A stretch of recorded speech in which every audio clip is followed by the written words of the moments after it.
안녕하세요.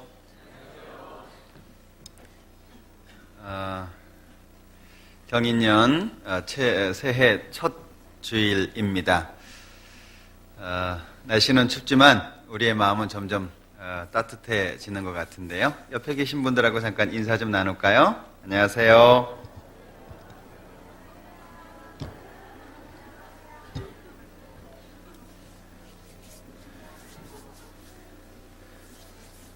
좀 안아주셔도 되는데.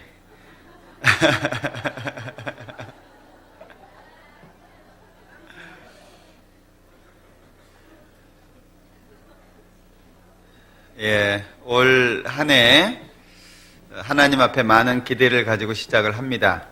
우리 형제자매님들 가정에 진정 하나님의 사랑과 은혜가 충만했으면 좋겠고, 소원하는 모든 것이 하나님의 능력 안에서 이루어지기를 소망해 봅니다. 아마 2010년 내에 많은 일들을 경험하게 되겠죠. 아마 아픈 일들도 있을 테고 슬픈 일도 있을 테지만 결국에 슬픔을 기쁨으로 바꿔주시는 분이 하나님이시기 때문에 비록 슬픈 일이 있다라고 할지라도 우리의 삶이 결국에는 좋게 되리라고 믿습니다. 우리 모두가 그런 어떤 믿음의 마음을 가지고 첫 출발을 하면은 참 좋겠다 싶습니다. 오늘 아침에 어떤 형제님한테 새해 복 많이 받으시라고 차를 좀 많이 고쳤으면 좋겠다고 그랬더니 떼돈을 벌어보겠노라고. 누군지는 다 아시죠? 세대차가 별로 안 나기 때문에 쉽게 이해하시리라고 생각을 하는데 하여튼 새해 복 많이 받으셨으면 좋겠습니다. 같이 잠깐 기도하겠습니다. 우리를 사랑하시는 자비로우신 주님, 참으로 감사합니다. 우리에게 귀한 사랑 알게 해주시고 또 천국의 소망 가운데 이 땅의 삶이 하나님 앞에 무엇인가 남길 수 있는 소중한 삶이 될 수 있도록 도와주시는 것 참으로 감사합니다. 이제 2009년을 보내고 2010년 새로운 해를 맞이했습니다.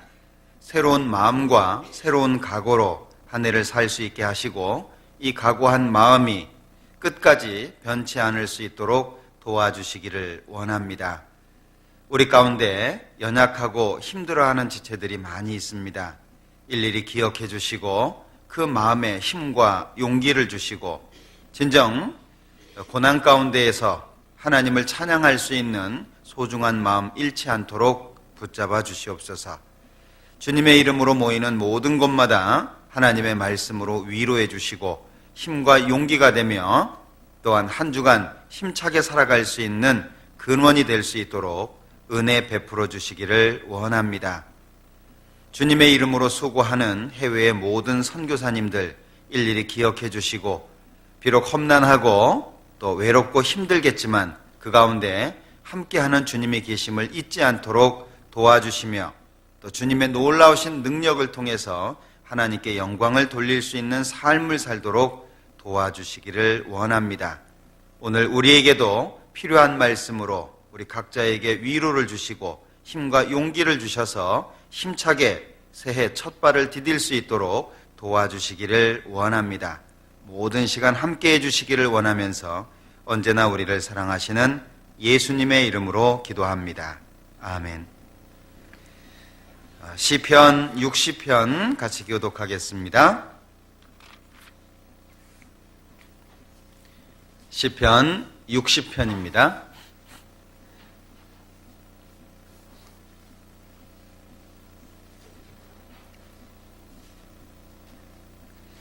하나님이여, 주께서 우리를 버려 흩으셨고 분노하셨사오나 지금은 우리를 회복시키소서.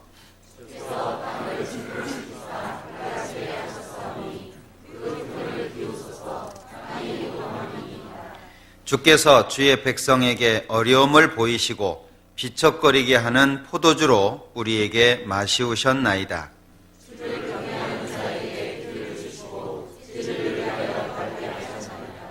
주의 사랑하시는 자를 건지시기 위하여 우리에게 응답하사 오른손으로 구원하소서.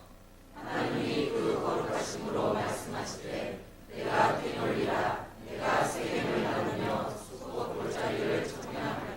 길르앗이 내 것이요 므낫세도 내 것이며 에브라임은 내 머리의 보호자요 유다는 나의 홀이며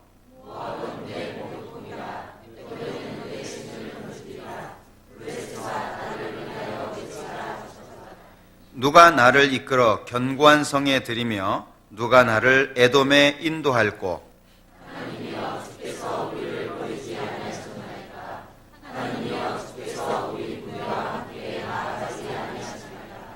우리를 도와 대적을 치게 하소서. 사람의 구원은 헛됨이니이다.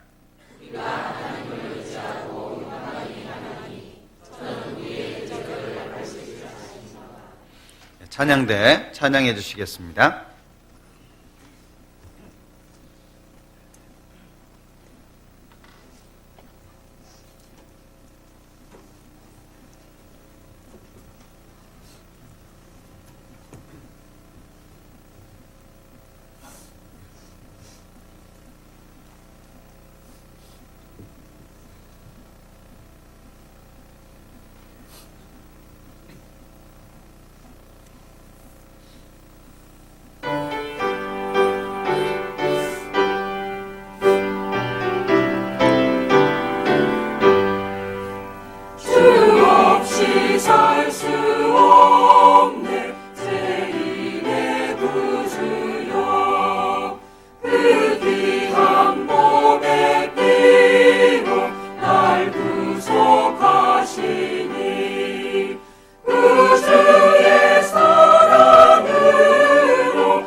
고린도후서 5장 찾겠습니다.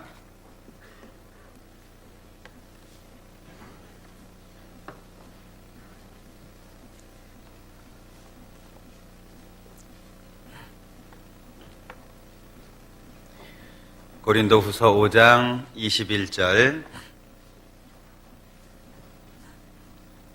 천천히 같이 읽어보겠습니다. 하나님이 죄를 알지도 못하신 자로 우리를 대신하여 죄를 삼으신 것은 우리로 하여금 저의 안에서 하나님의 의가 되게 하려 하심이니라.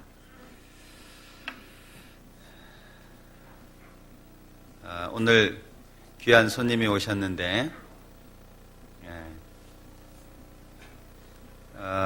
오늘 설교 끝나고 난 다음에 잠깐 인사하는 시간을 갖게 될 겁니다. 우리 11일부터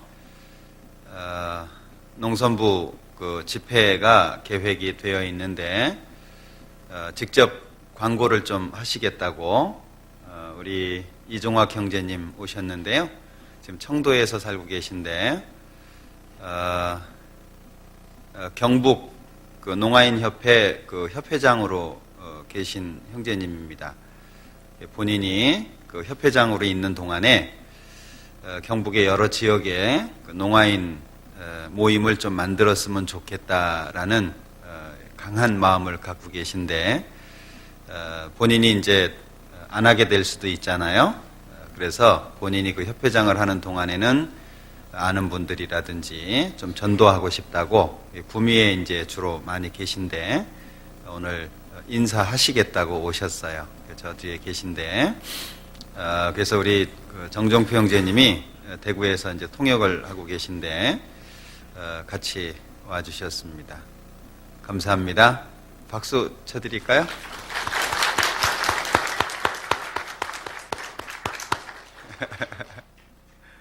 예, 안녕하세요. 반갑습니다.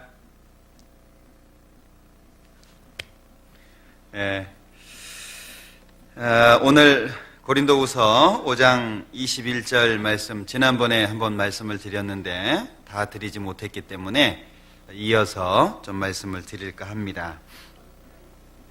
하나님의 주권에 대해서 지난 시간에 많은 부분 할애해서 말씀을 드렸습니다. 죄를 알지도 못하신 자로 우리를 대신하여 죄를 삼으셨다라고 하는 것은 하나님의 주권에 의해서다. 우리가 주님을 바르게 이해하고 바르게 섬기기 위해서는 하나님의 주권을 인정하는 삶이 필요하다라는 말씀을 지난번에 말씀을 드렸습니다.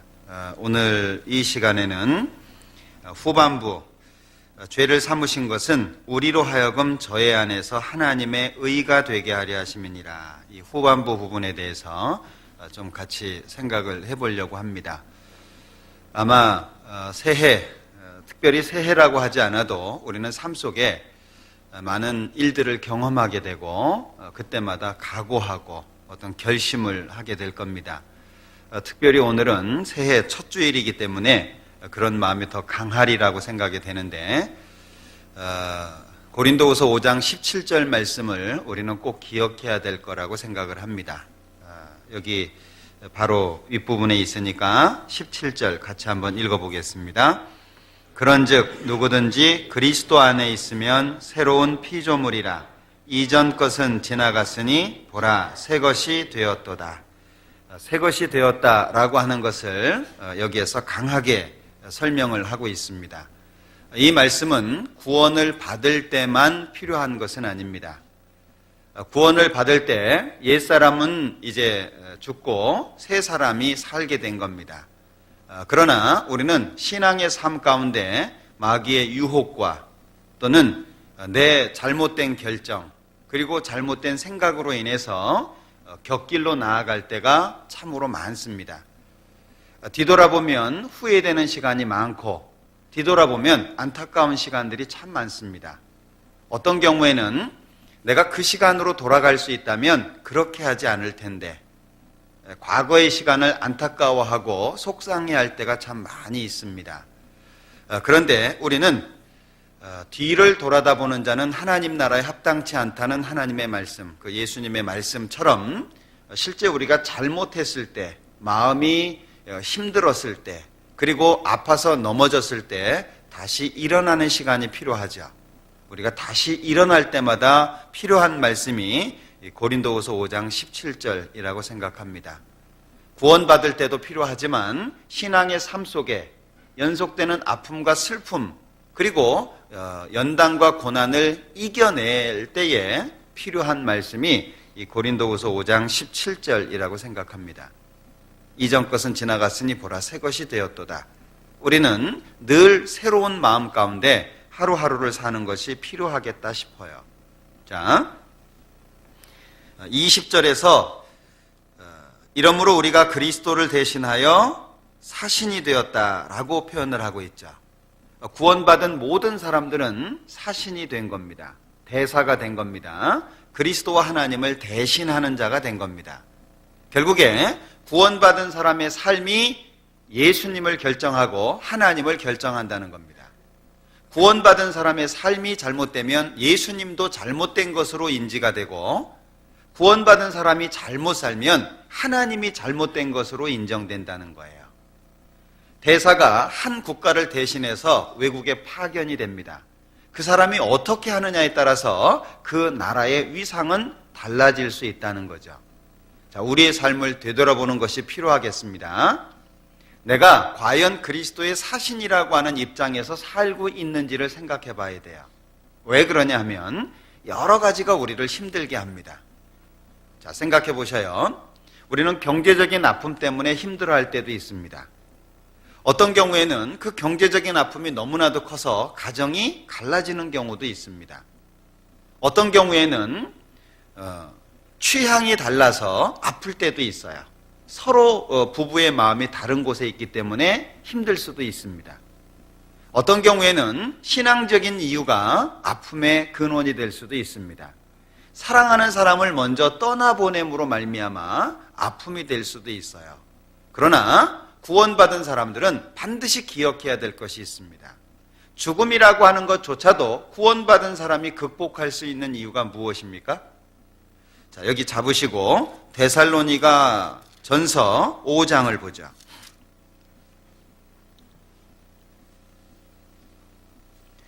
데살로니가 전서 4장을 보겠습니다. 13절.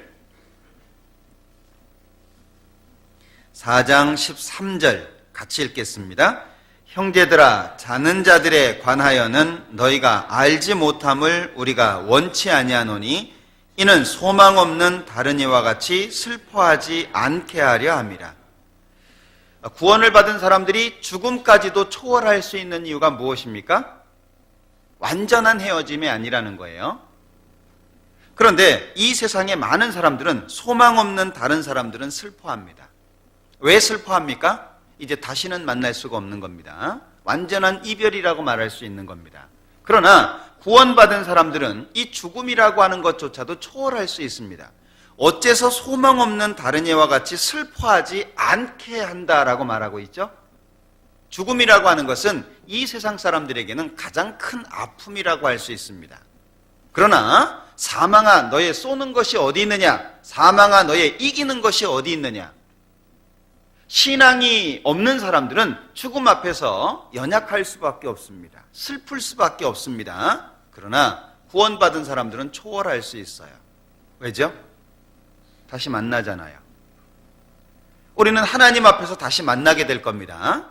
하나님 앞에서 기쁨의 시간을 갖게 될 겁니다. 그런데 소망 없는 사람들처럼 슬퍼하면 다시 만날 때 우리는 부끄러운 모습 가운데 만날 거예요. 그러지 않겠습니까? 제가 저희 어머님, 돌아가신 어머님을 자주 생각하게 되는데 그때마다 제가 마음속에 생각하는 것이 있어요. 어머님을 다시 뵐 때 내가 부끄럽지 않게 만나야 되겠다. 어머님을 다시 만났을 때 내가 수치스럽지 않도록 준비하면서 살아야 되겠다.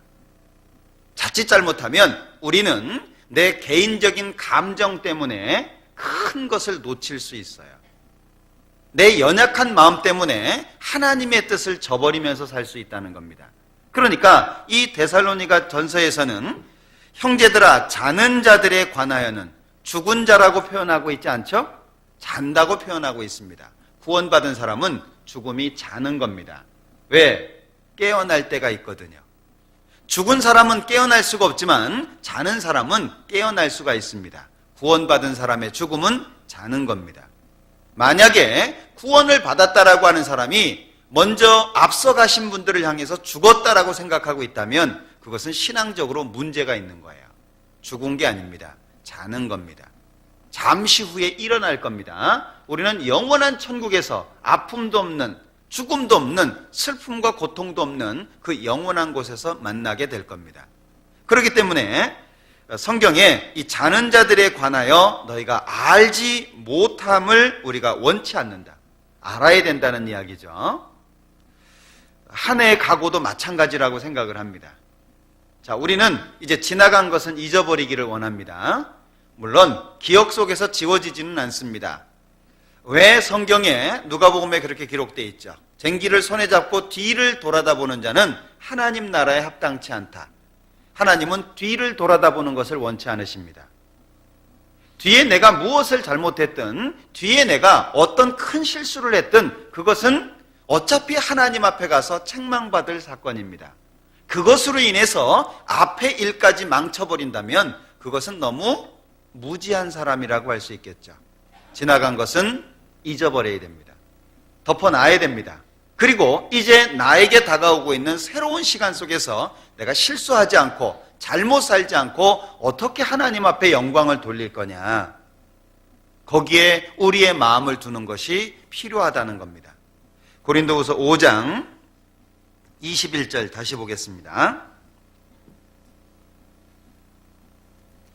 하나님이 죄를 알지도 못하신 자로 우리를 대신하여 죄를 삼으신 것은 우리로 하여금 저의 안에서 하나님의 의가 되게 하려 하심이니라. 아주 중요한 부분을 밝히고 있죠.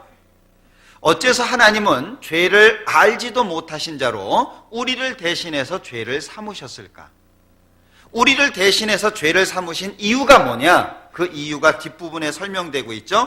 우리로 하여금. 주체가 누가 되고 있습니까? 우리가 되고 있습니다. 자, 하나님께서는 예수님에게 모든 죄를 짊어지우고 우리의 죄를 처리하게 하셨습니다. 그 목적이 뭐죠? 이제는 그 사실을 마음속에 깨달은 사람으로 하여금 그리스도 안에서 하나님의 의가 되게 한다는 거예요. 그렇다면 하나님의 의가 나타나기 위해서 가장 중요하게 부각되는 게 누구죠? 우리입니다. 우리로 하여금. 하나님이 정하신 것은 죄가 없는 분으로 하여금 죄를 담당하도록 하셨습니다. 예수님이 십자가에 죽으셨습니다. 온 인류를 향해서 다 이루었다고 선언하셨습니다. 그 사실을 우리는 마음속에 믿었어요. 그렇다면 새로운 피조물입니다. 그리고 내가 넘어져 있었습니다. 실수했습니다. 힘들어했었습니다. 어떤 잘못으로, 어떤 일로 인해서 고통스러워했습니다. 다시 일어나기를 원하십니까? 아버지를 떠나서 먼 타국에서 허랑방탕했던 탕자가 그 자리에서 일어섭니다. 내 아버지는 부자인데, 내 아버지 집의 종들은 잘 사는데 내가 아버지에게 가서 나의 잘못을 빌어야지. 이에 일어나서 아버지께로 돌아가니라. 이에 일어나서 아버지께로 돌아갑니다. 회개죠. 그때 필요합니다. 우리는 새로운 피조물입니다. 이전 것은 지나간 겁니다. 이제 중요한 것은 나에게 다가오고 있는 시간입니다. 그 시간 속에서 우리로 하여금 그리스도 안에서 하나님의 의가 되는 것, 그것이 하나님의 뜻입니다. 하나님은 좌절 속에서 죽어가는 것을 원치 않습니다. 실망 속에서 원망과 회한 가운데에서 죽어가는 것을 원치 않아요. 저 나쁜 놈들, 나는 힘들어하고 있는데 저놈은 잘 되고 있고, 어떤 원한 가운데 죽어가는 걸 원치 않습니다. 내가 이렇게 힘든데 도와주지도 않고 알아주지도 않고 찾아와 주지도 않고 그런 비판 가운데 죽어가는 것을 하나님은 원치 않아요. 하나님은 일어나기를 원합니다. 일어나라, 빛을 발하라. 일어나서 빛을 발하는 것을 하나님은 원하셔요. 일어나라는 거예요. 일어나서 다시금 하나님을 향해서 나아가기 위해서 필요한 것은 이전 것은 지나갔으니 보라 새 것이 되었도다. 우린 새 것입니다. 믿지 않는 사람들도 송구영신이라고 말을 합니다. 지나간 시간들을 보내고 새로운 시간을 맞이함으로 인해서 새로운 마음이 되기를 원한다는 거죠. 우리도 마찬가지입니다. 하나님 앞에 지나간 시간 속에 잘못 묻어버립니다. 지나간 시간 속에 아픔과 슬픔 묻어버립니다. 이제 중요한 것은 앞으로 다가오고 있는 이 시간 속에 내가 과연 하나님 앞에 어떻게 살 거냐. 하나님이 우리를 구원하신 목적이 있습니다. 디도서를 한번 보자. 디도서 2장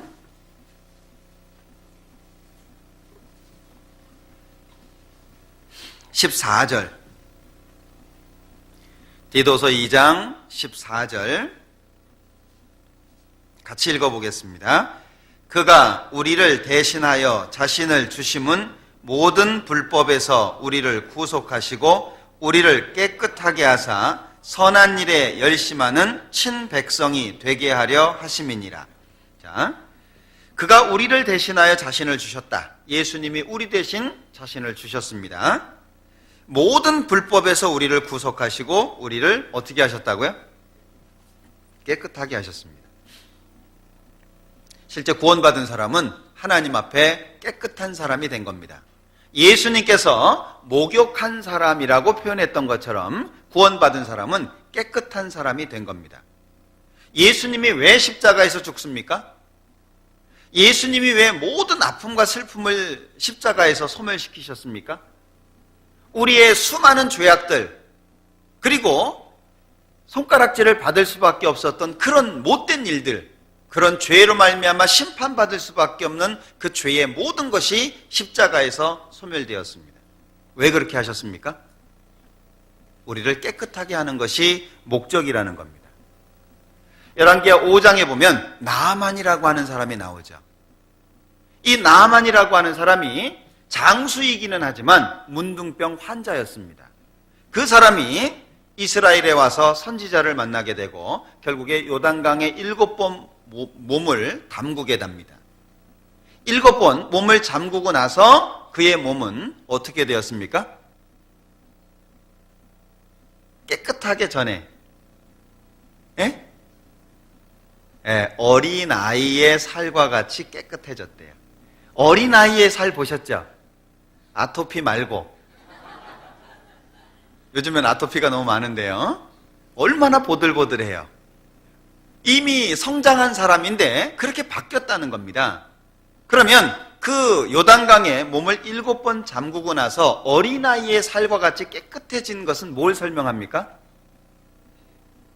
우리가 그리스도의 보혈에 하나님의 은혜 속에서 깨끗한 사람이 될 것을 말하는 겁니다. 깨끗하게 하는 것이 목적이라는 거죠. 십자가의 목적이 뭐냐? 깨끗하게 만든다는 거예요. 자, 이 사실을 우리가 마음속에 좀 정확하게 생각하는 것이 필요할 것 같아요.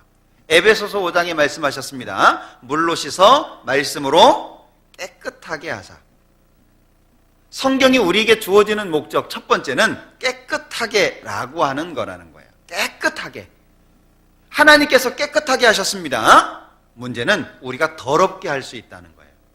하나님이 깨끗하게 하신 것을 우리가 더럽게 할 수 있다는 건데 여기 디도서 2장 14절에 보면 그가 우리를 대신하여 자신을 주심은 모든 불법에서 우리를 구속하시고 우리를 어떻게 해요? 깨끗하게 하셨다. 그게 목적이에요. 이걸 우리가 잘 이해하지 못하면 구원받은 거, 예수님이 내 죄 용서했구나. 그리고 삶 자체가 잘못될 수 있어요. 용서됐는데 뭐, 앞으로의 죄까지도 영원히 용서됐는데 뭐, 라고 생각할 수 있다는 거예요. 중요한 것은요, 깨끗한 사람은 더러워지기를 거부한다는 거예요. 자, 생각해 보셔요. 하얀 양복을 입었습니다. 또는 하얀 드레스를 입었습니다. 그 사람은 어디에 가서 쉽게 앉을 수도 없어요. 남자들 같은 경우에는 예비군복을 입으면 그냥 엉망이 됩니다. 아무데나 주저앉고 아무거나 하고 그리고 막 시도 아무데나 막 하고 예비군복만 입으면 이상해져요, 사람이. 근데 그 사람이 깨끗한 하얀 턱시도 양복을 갈아입는 순간 행동이 절제가 됩니다. 왜죠? 옷이 그 사람의 행동을 제어한 거예요. 우리가 깨끗하게 됐다라고 하는 사실을 인정하지 못하면 삶 속에 문제가 생긴다는 거예요. 우리 깨끗하게 되었습니까? 때가 하나도 없는 그런 상태가 되었습니까? 마침 목욕하고 정말 상쾌하게 출발하는 것, 그것이 새 사람입니다. 문제는 그 다음부터 그 깨끗함을 유지해야 된다는 거예요.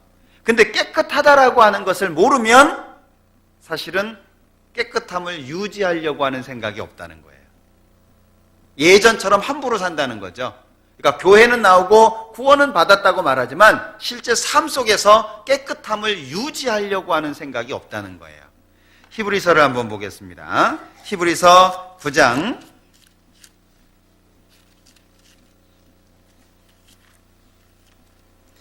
14절입니다.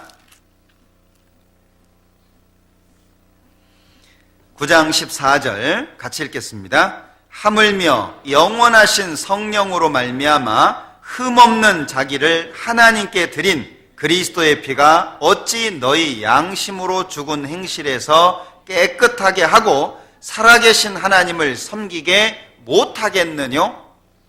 못한다는 거예요? 한다는 거예요? 이거 잘 읽으셔야 됩니다. 이 뇨자가 아주 곤란한 글자인데 올리거나 내리거나에 의해서 뜻이 달라집니다. 예. 자, 여기에 있는 이 말씀은 충분히 그렇게 할 수 있는데도 불구하고 어째서 못한다고 생각하고 있냐, 그런 의미입니다. 자, 앞부분에 우리가 잘 알고 있는 말씀이 기록되고 있습니다. 12절.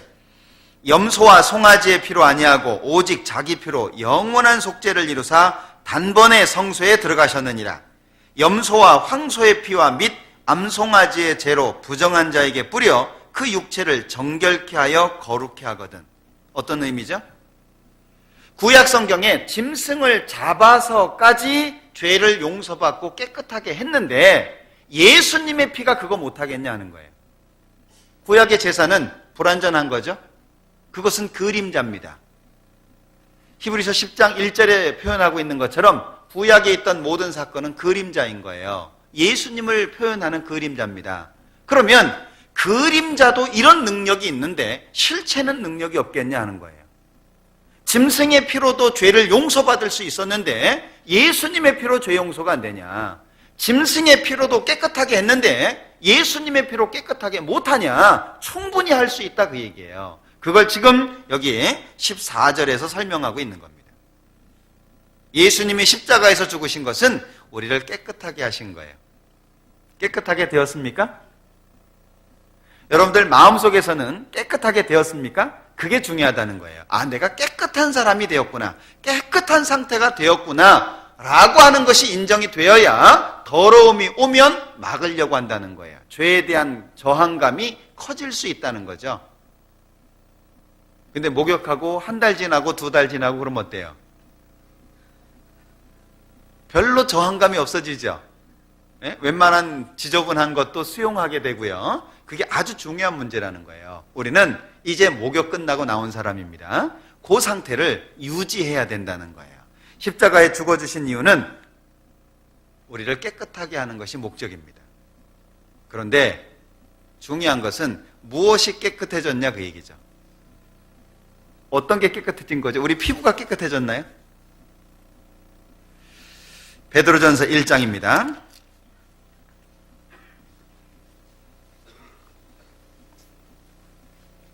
22절. 22절 같이 읽어보겠습니다. 너희가 진리를 순종함으로 너희 영혼을 깨끗하게 하여 거짓이 없이 형제를 사랑하기에 이르렀으니 마음으로 뜨겁게 피차 사랑하라. 자, 너희가 진리를 순종함으로 너희 무엇을 깨끗하게 하죠? 네, 영혼이 깨끗해진 거예요. 영혼이. 속이 깨끗해진 거예요. 그러니까 겉을 깨끗이 하라, 그렇게 말씀하시는 거예요. 대접에 겉만 깨끗하게 할 것이 아니고 속이 깨끗하고 겉도 깨끗해야 된다. 왜 이 세상 사람들이 작심삼일입니까? 이 세상은 겉을 닦으려고 하는 거예요. 담배도 끊어보고 술도 끊어보고 나쁜 취미도 끊어보고. 예. 근데 그게 얼마 안 가서 다시 원상복귀가 돼버리죠. 이유가 뭐예요? 자, 여러분들 오뚜기 보셨죠? 오뚜기를 건드리면은요, 흔들리기는 하는데 다시 제자리로 돌아와요. 또 치면은 또 움직이는데 또 제자리로 돌아와요. 그 이유가 뭐죠? 예, 무거운 게 있어요. 예? 무거운 게 어디예요? 예, 밑에 그 중심을 딱 잡고 있죠. 그러니까 어디로 움직여지든지 다시 제자리로 돌아올 수 있는 겁니다. 자, 보셔요. 우리 마음이 깨끗해져야 돼요. 영혼이 깨끗해져야 돼요. 그래야만 겉이 깨끗해질 수 있다는 거예요. 영혼이 깨끗해지지 않은 상태에서 작정하고 각오하고 하니까 이게 작심삼일이 될 수밖에 없는 거예요. 속이 더러워져 있거든요. 예수님이 십자가에 죽으셨다는 사실, 그 예수님이 십자가에서 내 죄를 영원히 용서하셨다는 사실이 마음속에 믿어지지 않기 때문에 그 마음이 영혼이 깨끗해지지를 못한 거예요. 그 상태에서는 아무리 작정해봐야 소용이 없습니다. 그런 면에서 보면 우리는 참 행복한 사람이라고 할 수 있겠죠. 넘어지지만 다시 일어날 수 있는, 7번 넘어질지라도 다시 일어나는 것이 의인이잖아요. 그런 하나님의 은혜를 얻었다는 것이 참 감사한 일이죠. 어떤 때 저는 생각해 봅니다. 내가 어떻게 이걸 믿었을까? 그런 걸 생각해 보시죠. 야, 이거 내가 어째서 이걸 어떻게 해서 믿었을까? 만약에 이 사실을 내가 믿지 않았다면 저는 개인적으로 지금 이 세상에 없을 거라고 생각해요. 전 개인적으로. 왜냐하면 365일 거반수를 먹고 다녔으니까는요. 예. 그리고 제가 했던 그 생활 패턴 자체가 건강할 수 없는 생활 패턴이에요. 아마 지금도 그런 마음의 갈등 속에 살고 있었다면 지금도 술독에 빠져 살거나 아니면 빠져서 진작 죽었거나, 그랬을 거라고 생각합니다. 그런데 뒤돌아보면 정말 제 생활이 깨끗해졌어요. 육신적으로도. 술, 담배 끊은 것은 말할 것도 없고요. 나쁜 취미 끊은 것은 말할 것도 없고요. 언제부터인가 제 입에서 욕이 사라지기 시작한 것도 그렇고요. 거친 말이나 더러운 말들이 사라지기 시작한 것, 행동이 절제되기 시작한 것, 정말 수많은 것들로부터 깨끗해졌다라고 하는 것을 확인해 볼 수 있습니다. 우리 다 같은 거 경험하시잖아요. 운전 이렇게 하다 보면 아직도 욕하고 계십니까? 저 이놈의 시기, 누가 저걸 그러십니까? 깨끗해지기 시작했어요. 참 놀랍죠? 왜 깨끗해지기 시작했습니까? 속이 깨끗해졌거든요. 속이 깨끗하니까 겉이 깨끗해질 수 있다는 거죠. 무엇으로요? 예수님의 십자가로 인해서입니다. 이 성경에서는 예수님의 십자가에 대한 그림자가 상당히 많이 있는데 열왕기 하를 한번 보자.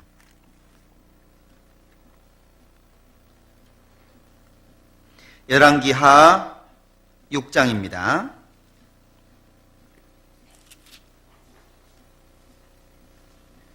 5절. 한 사람이 나무를 벨 때에 도끼가 자루에서 빠져 물에 떨어진지라. 이에 외쳐가로되 아, 내 주여, 이는 비로운 것이니이다. 하나님의 사람이 가로되 어디 빠졌느냐 하매 그곳을 보이는지라. 엘리사가 나뭇가지를 베어 물에 던져서 도끼로 떠오르게 하고 가로되 너는 취하라. 그 사람이 손을 내밀어 취하니라. 참 이해할 수 없는 사건이죠. 이걸 왜 여기에다가 기록해 놨을까? 자, 이제 선지자의 생도가 거하는 집이 좁으니까 좀 크게 짓고 싶었던 모양입니다. 사는 곳을 좀 더 넓히고 싶었던 모양이에요. 그래서 집을 지을 수 있는 나무를 하러 간 겁니다. 근데 도끼가 없었어요. 도끼를 빌려온 겁니다. 그 빌려온 도끼를 가지고서 나무를 이제 베고 있는데 문제는 도끼가 자루에서 빠져버렸어요. 우리 그런 경우 있죠. 그래서 이렇게 막 다치기도 하고 그런 경우도 있는데요. 나무를 찍다가 이 날이 빠져가지고서 그 옆에 또 공교롭게도 호수가 있었어요. 예, 그곳에 이제 빠져버린 겁니다. 난감하게 됐잖아요. 빌려온 건데. 도끼가 없어서 빌려왔다는 얘기는 그렇게 풍족하게 살지 못했다는 것을 감지할 수 있잖아요. 큰일 난 거예요. 그래서 아, 내 주여. 참 슬픔이죠. 이는 비로운 것이니이다. 그러니까 엘리사가요, 어디 빠졌냐? 저쯤에 빠졌습니다. 그러니까 엘리사가 건질 생각은 안 하고 가서 나뭇가지를 하나 잘라가지고 거기다 호수에다 던졌어요. 그러니까 어떻게 됐어요? 도끼가 떠올랐어요. 이해되세요? 이 당시에는 나무 도끼 썼나요? 도끼가 쇠잖아요. 그 도끼 날이 쇠잖아요. 근데 어째서 나뭇가지를 던졌는데 도끼 날이 떠올라요? 이거 지금 우리 앞에서 이거 나타나면 우리 다 졸도할지 몰라요. 이해 안 되는 얘기잖아요. 예. 안 믿는 사람들은 이런 이야기 읽으면은요, 봐라, 이거 믿지 못할 얘기다. 이걸 믿으니 기독교인들은 정신 나간 거다라고 얘기해요. 예. 이거 믿어지세요? 믿습니까? 참 곤란하죠. 예. 문제는 창조주 하나님을 모르기 때문에 이런 사실들을 믿지 못하기도 하지만 사실 이것은 이적이 중요한 게 아니고 우리에게 아주 중요한 것을 교훈해 주기 위해서예요. 이 세상을 바다로 표현하잖아요. 이 세상을 바다로 표현하고 이 세상을 향한 욕구는 마치 도끼날과 같아요. 우리 세상에서 우리 스스로 건져질 수 있어요? 우리가 과거에 가졌던 욕망 속에서 십자가가 아니었다면 건져질 수 있습니까? 우리가 지금 이렇게 바뀐 생활을 하는 근거를 생각해 보셔요. 바뀔 수 있습니까? 십자가 없이? 예. 마치 뽕나무 뿌리가 빠지기 어려운 것처럼 이 도끼날, 물속에 들어가면 가라앉아서 떠오를 수 없는 그것이 도끼날입니다. 우리 육체의 욕구를 가리켜요. 못 빠져나옵니다. 들어가면 끝이에요. 그 가운데서 죽는 거예요. 그런데 나뭇가지를 던지니까 그 도끼날이 떠올랐어요. 그 나뭇가지는 뭘 가리키죠? 예, 십자가를 가리키는 거예요.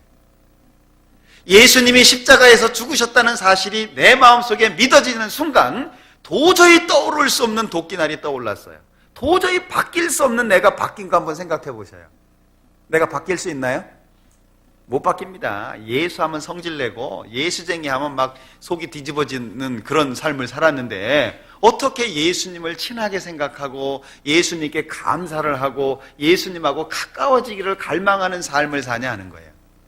십자가가 없으면 우리에게는 불가능한 겁니다. 출애굽기 15장을 한번 볼까요?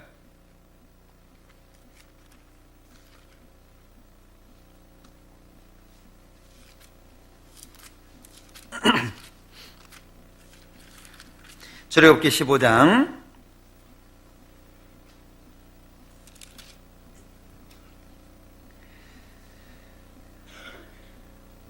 23절 보겠습니다.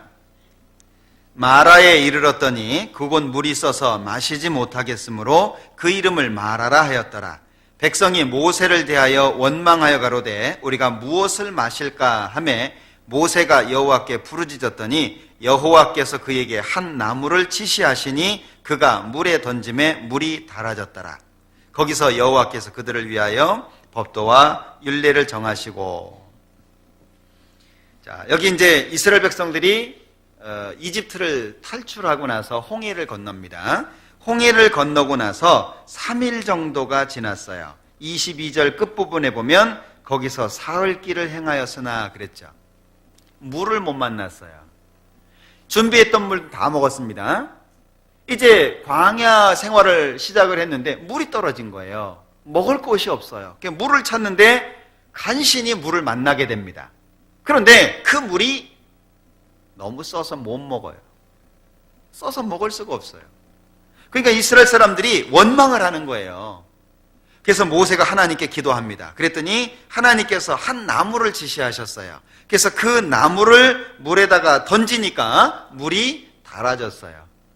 자, 이것도 참 기가 막힌 얘기죠. 불신자들이 믿지 못하는 사건들이 참 많거든요.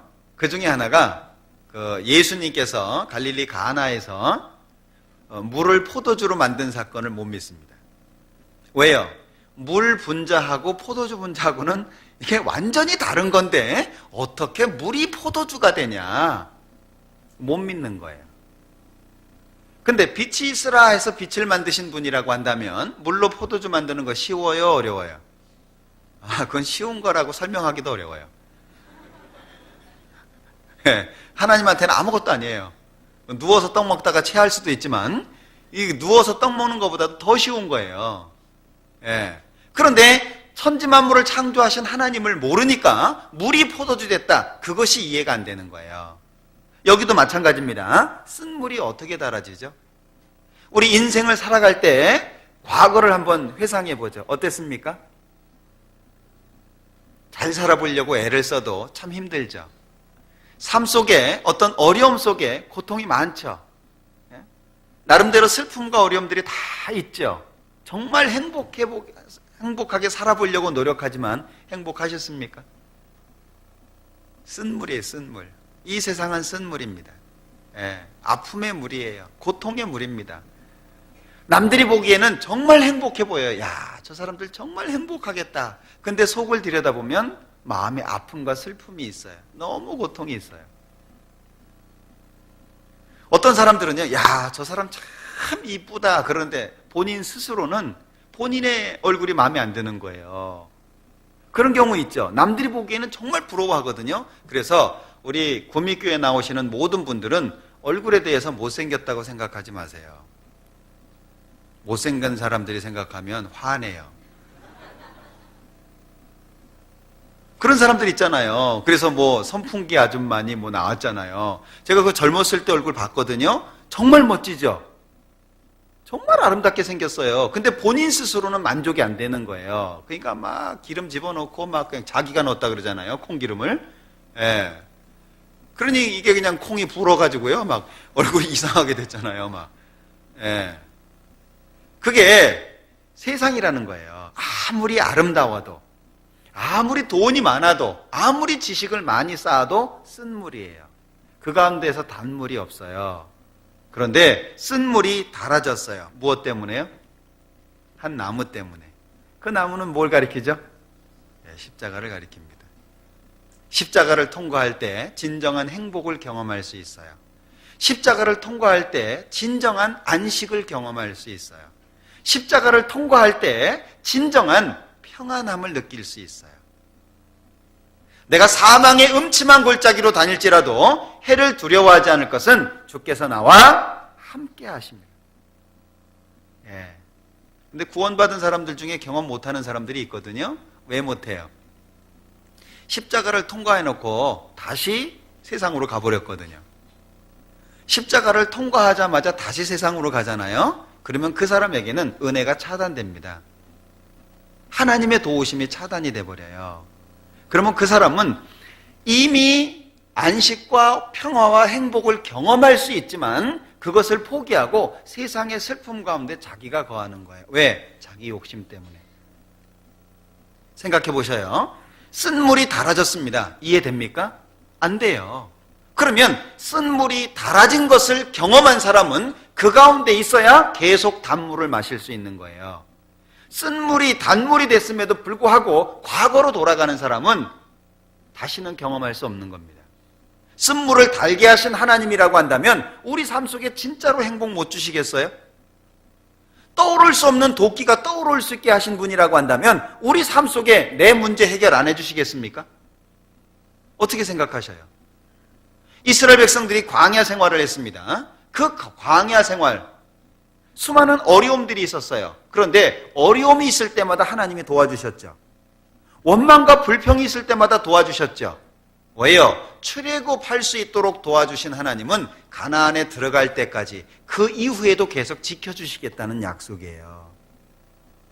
출애굽의 약속은 천국의 약속입니다. 출애굽의 약속은 내 삶 속의 모든 어려움을 도와주시겠다는 약속이에요.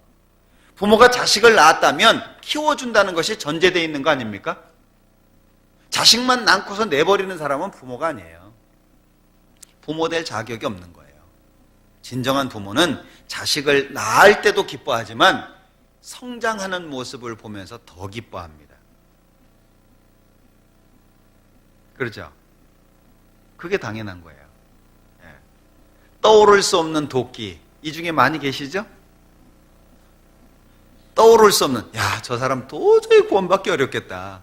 예? 우리 모두가 뭐 떠오를 수 없는 도끼날이지만요, 그 중에 좀 특별하신 분들 있잖아요. 오래 걸린 분들. 그죠? 막 상담도 많이 하고. 예? 우리 송동구 형제님 여기 앉아 계시는데, 예? 잘 들으십니까? 떠오를 수 없는 도끼날 중에 좀 두꺼운 도끼날, 좀 오래 걸리셨죠? 예? 많습니다. 떠오르잖아요. 그렇다면 그 가운데 있어야 돼요. 그 가운데 있어야 그런 경험들을 계속 할 수 있다는 거죠. 쓴물이 달아졌어요. 그러면 그 가운데 있어야 돼요. 다시는 과거로 돌아가면 안 된다라고 하는 거죠. 결국에 이 성경에서 우리에게 교훈해 주시고자 하는 많은 내용들이 있는데 그 중에 이 십자가에 대한 것, 그 십자가로 말미암아서 우리가 깨끗하게 되었다라고 하는 것을 반드시 기억하셔야 돼요. 그래야 새 삶을 살 수 있어요. 네.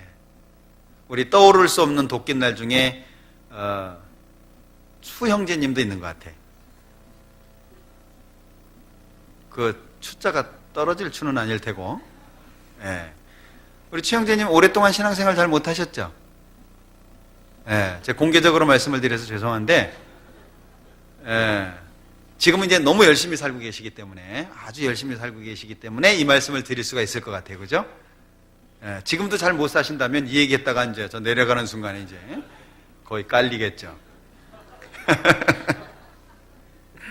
민수기 17장을 보겠습니다.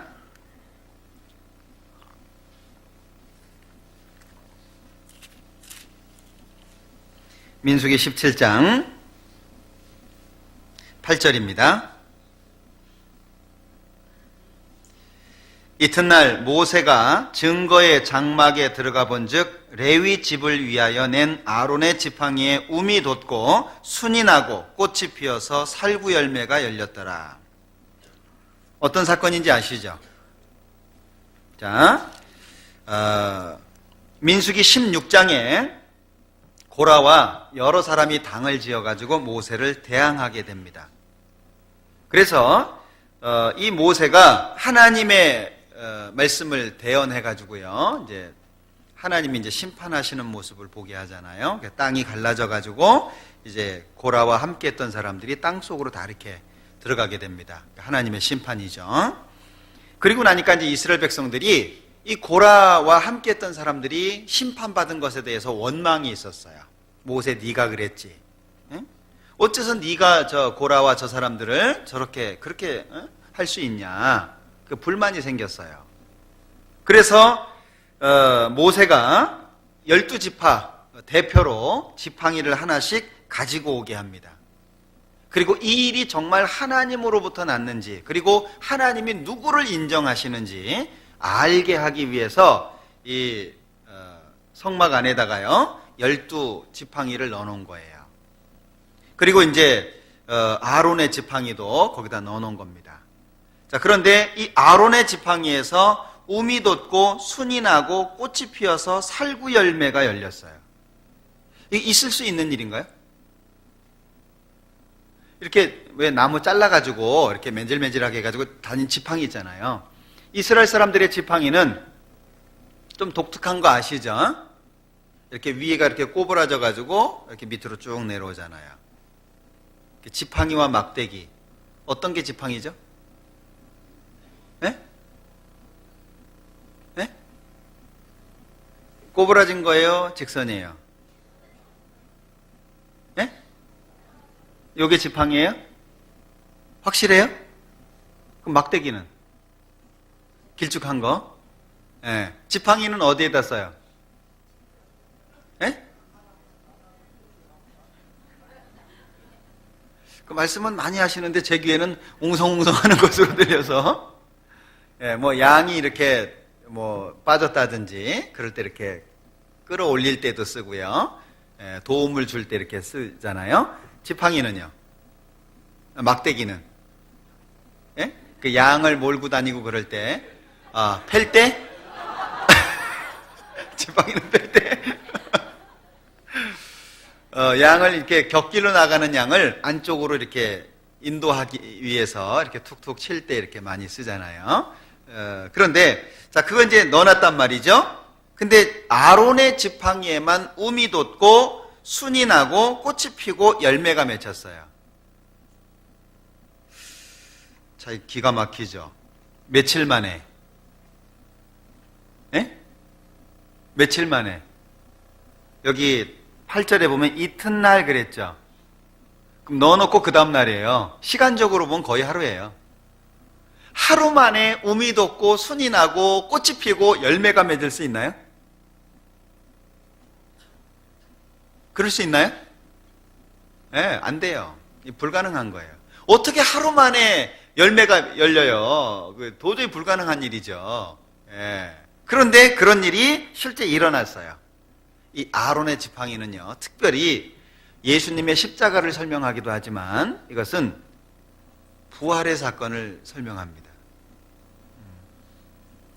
이 지팡이 살았어요, 죽었어요? 예? 지팡이가 살았게요, 죽었게요? 죽었죠? 도저히 거기에선 싹이 못 나요. 그런데 싹이 날 수 없는 지팡이에서 싹이 났어요. 그게 부활의 사건을 설명하는 겁니다. 예수님의 죽음과 부활을 가리키는 거예요. 거기에 열매가 열렸습니다. 그러니까 이 예수님의 죽음과 부활을 통해서 뭐가 열려요? 살구나무 열매가 열렸죠. 예수님의 죽음과 부활을 통해서 우리의 삶 속에 열매가 열립니다. 하나님을 기쁘시게 하는, 주인을 기쁘게 하는 열매가 열리는 것처럼 하나님께 영광이 될 수 있는 열매가 생긴다는 거예요. 예수님의 죽음과 부활을 통해서. 결국에 이 십자가의 사건을 통해서 우리를 깨끗하게 하시고 새로운 삶을 살게 하시는 목적이 담겨 있다, 그 얘기예요. 예수님의 십자가가 우리를 깨끗하게 합니다. 새로운 삶을 살게 합니다. 그걸 위해서 예수님이 십자가에서 죽으신 거예요. 요한일서 2장을 볼까요?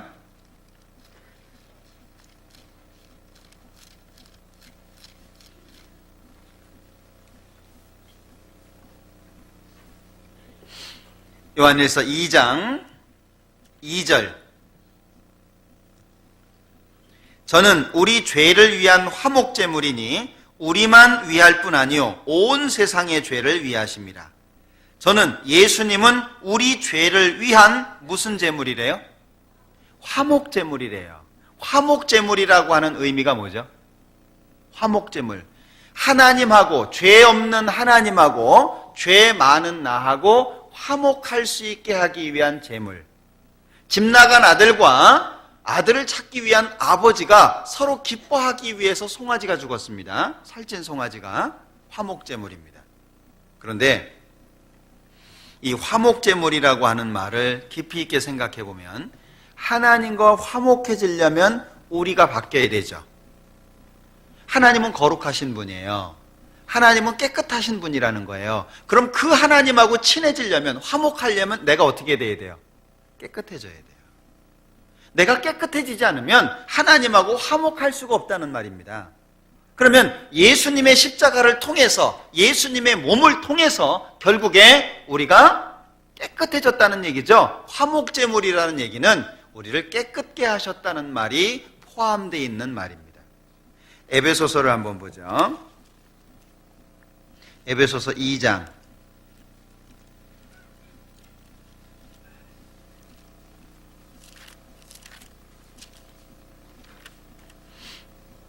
에베소서 2장 16절. 또 십자가로 이 둘을 한 몸으로 하나님과 화목하게 하려 하심이라. 원수된 것을 십자가로 소멸하시고. 자, 여기에서도 또 십자가로 이 둘을 한 몸으로 하나님과 화목하게 하려 하심이라. 하나님하고 화목하게 한다 그랬죠. 자, 그러면 하나님하고 화목하게 된다. 앞에 14절을 보겠습니다. 14절.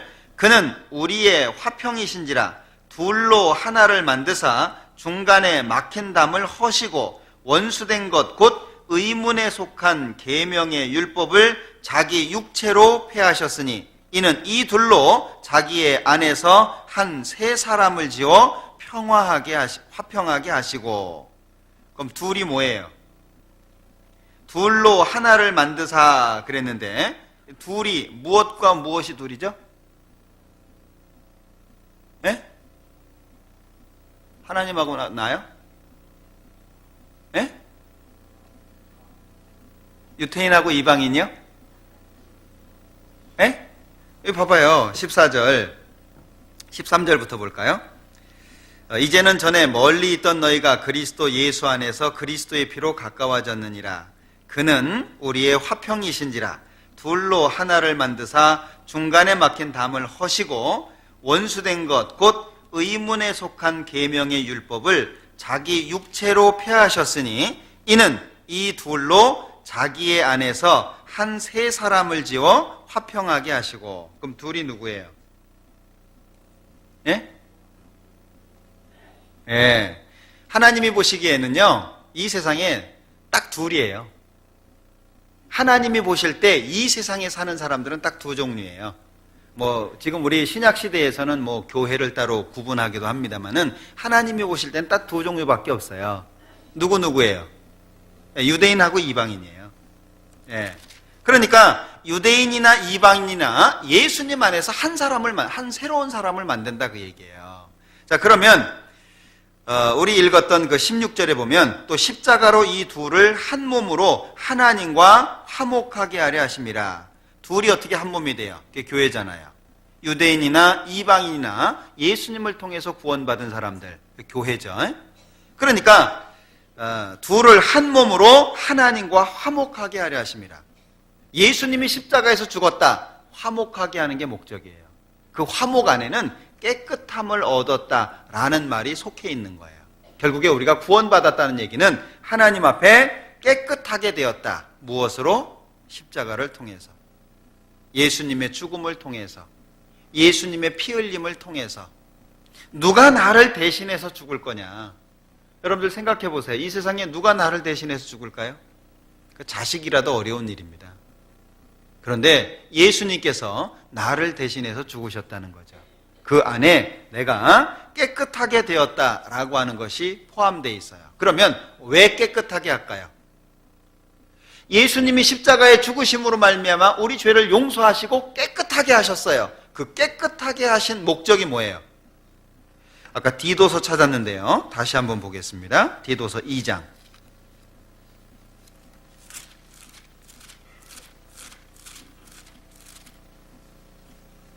14절.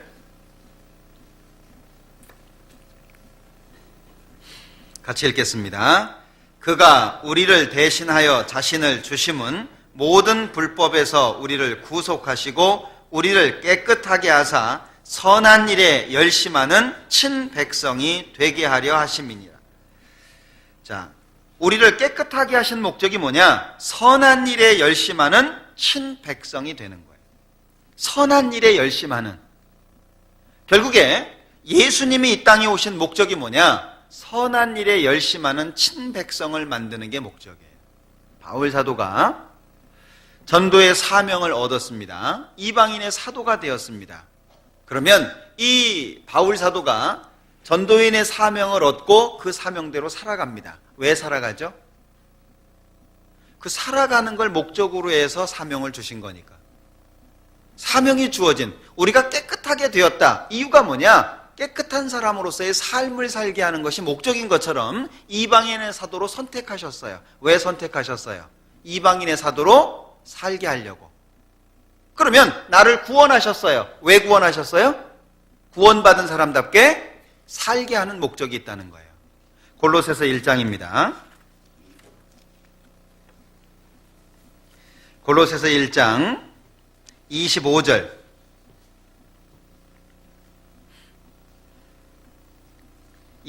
같이 읽어볼까요? 내가 교회 일꾼 된 것은 하나님이 너희를 위하여 내게 주신 경륜을 따라 하나님의 말씀을 이루려 함이니라. 성경에 경륜이라고 나올 때 너무 어렵게 생각하지 마세요. 경륜이라는 말 자체가 어렵거든요. 경륜이라는 단어가 나올 때마다 계획으로 바꿔서 읽어보세요. 계획으로. 그러면 다시 읽어볼게요. 내가 교회 일꾼 된 것은 하나님이 너희를 위하여 내게 주신 계획을 따라 하나님의 말씀을 이루려 함이니라. 하나님이 계획한 것을 바울 사도가 완성하는 것이 목적이다 그 얘기죠. 이방인을 위해서 계획하신 것을 바울 사도가 실행한다 그런 얘기입니다. 그래서 이 교회 일꾼 된 이유가 뭐냐? 하나님의 말씀을 이루기 위해서. 그래서 우리에게 아주 중요한 말씀이 갈라디아서 2장 20절입니다. 찾아볼까요?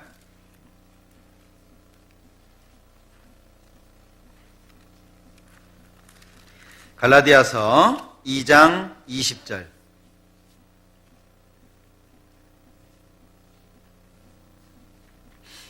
갈라디아서 2장 20절은 다 외우셔야 됩니다. 구원을 받은 사람으로서 꼭 외워야 될 말씀들이 몇 가지가 있는데 그 중에 하나가 갈라디아서 2장 20절입니다. 사도행전 20장 24절도 반드시 외우셔야 되는 말씀이잖아요. 꼭 기억하셔야 되고 되겠습니다. 2장 20절 같이 읽어보죠. 내가 그리스도와 함께 십자가에 못 박혔나니 그런즉 이제는 내가 산 것이 아니요 오직 내 안에 그리스도께서 사신 것이라. 이제 내가 육체 가운데 사는 것은 나를 사랑하사 나를 위하여 자기 몸을 버리신 하나님의 아들을 믿는 믿음 안에서 사는 것이라. 이게 바뀌어야 됩니다. 이게 반드시 이렇게 바뀌어야 돼요. 그래야 하나님 안에 있는 것들을 경험해요. 이 세상에 사는 사람들은 자기가 수고하고 자기가 계획하고 자기가 하기 때문에 힘든 거예요. 사업하는 분들도 마찬가지예요. 얼마나 골치 아파요. 자기가 다 해야 되는데. 그런데 구원을 받은 사람들은 사장이 누구예요? 자기가 사장이에요? 누가 사장이에요? 하나님이 사장이에요. 하나님을 사장으로 만들어 놓으셔야 됩니다. 우리 사업하시는 분들이 몇 분 계신데 반드시 사장님은 하나님이 되셔야 돼요. 자기가 사장하면은요, 그 월권입니다. 아시죠? 왜 월권이 되죠? 아니, 내가 돈 들여가지고 내가 회사 차렸는데 어째서 하나님이 사장이에요? 에? 어째서?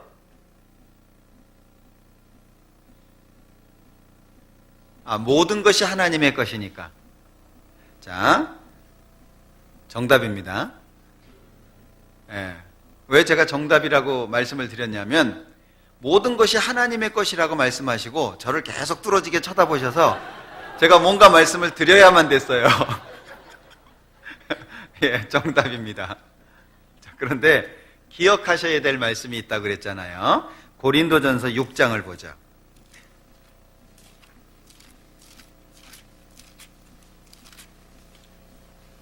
고린도전서 6장 19절 20절 같이 읽겠습니다. 너희 몸은 너희가 하나님께로부터 받은 바 너희 가운데 계신 성령의 전인 줄을 알지 못하느냐. 너희는 너희의 것이 아니라 값으로 산 것이 되었으니 그런즉 너희 몸으로 하나님께 영광을 돌리라. 정말 구원받은 게 틀림없다면 나는 내 것이 아니죠. 내가 참으로 구원을 받았다면 나는 내 것이 아니에요. 누구 거예요? 예, 꼬마들이 부르는 찬송이 있어요. 나는 하나님의 것이 됐어요. 맞나요? 오래돼가지고 가물가물하네. 예? 맞습니까? 예, 선생님이 맞다고 하니까 맞는 거예요. 예, 나는 하나님의 것이 됐어요. 틀림없습니다. 난 하나님의 것이 된 거예요. 정말 내가 구원을 받았다면 난 하나님 거예요. 그러면 내가 하는 모든 것 누구 거예요? 하나님 거예요. 그럼 회사 누구 거예요? 그럼 누가 사장이에요? 예, 근데 자기가 사장을 하면 안 됩니다. 왜냐하면 내 능력이 커요? 하나님 능력이 커요? 예, 하나님께 맡겨야 돼요. 하나님께 구해야 돼요. 하나님, 이 회사를 어떻게 운영할까요? 지혜를 주십시오. 하나님, 지금 이 회사 이렇게 잘 운영을 하나님이 맡겨주신 거 잘해야 되는데 제가 지혜가 부족합니다. 어떻게 할까요? 하나님, 어려운 상황이 되었는데 어떻게 할까요? 왜? 사장님한테 보고하잖아요. 그죠? 결제 맡으려고 보고하잖아요. 그렇게 해야 돼, 그렇게. 예, 하나님이 사장입니다. 자기가 사장하면 안 돼요. 그래서 그 명패 딱 만들 때 사장 안목에 이러면 안 돼요. 예, 사장 강종구 이러면 안 됩니다. 오늘 내가 왜 이름을 많이 거론하네? 예, 양해해 주시겠죠? 예, 고개를 계속 숙이고 계시는데 양해를 못 해주시는 모양이에요.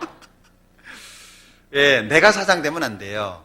물론 뭐 사업하시는 분들뿐 아니라 모든 일 하시는 것이 다 마찬가지입니다. 어떤 일을 하든 그것이 전부 하나님의 일이라고 생각하셔야 돼요.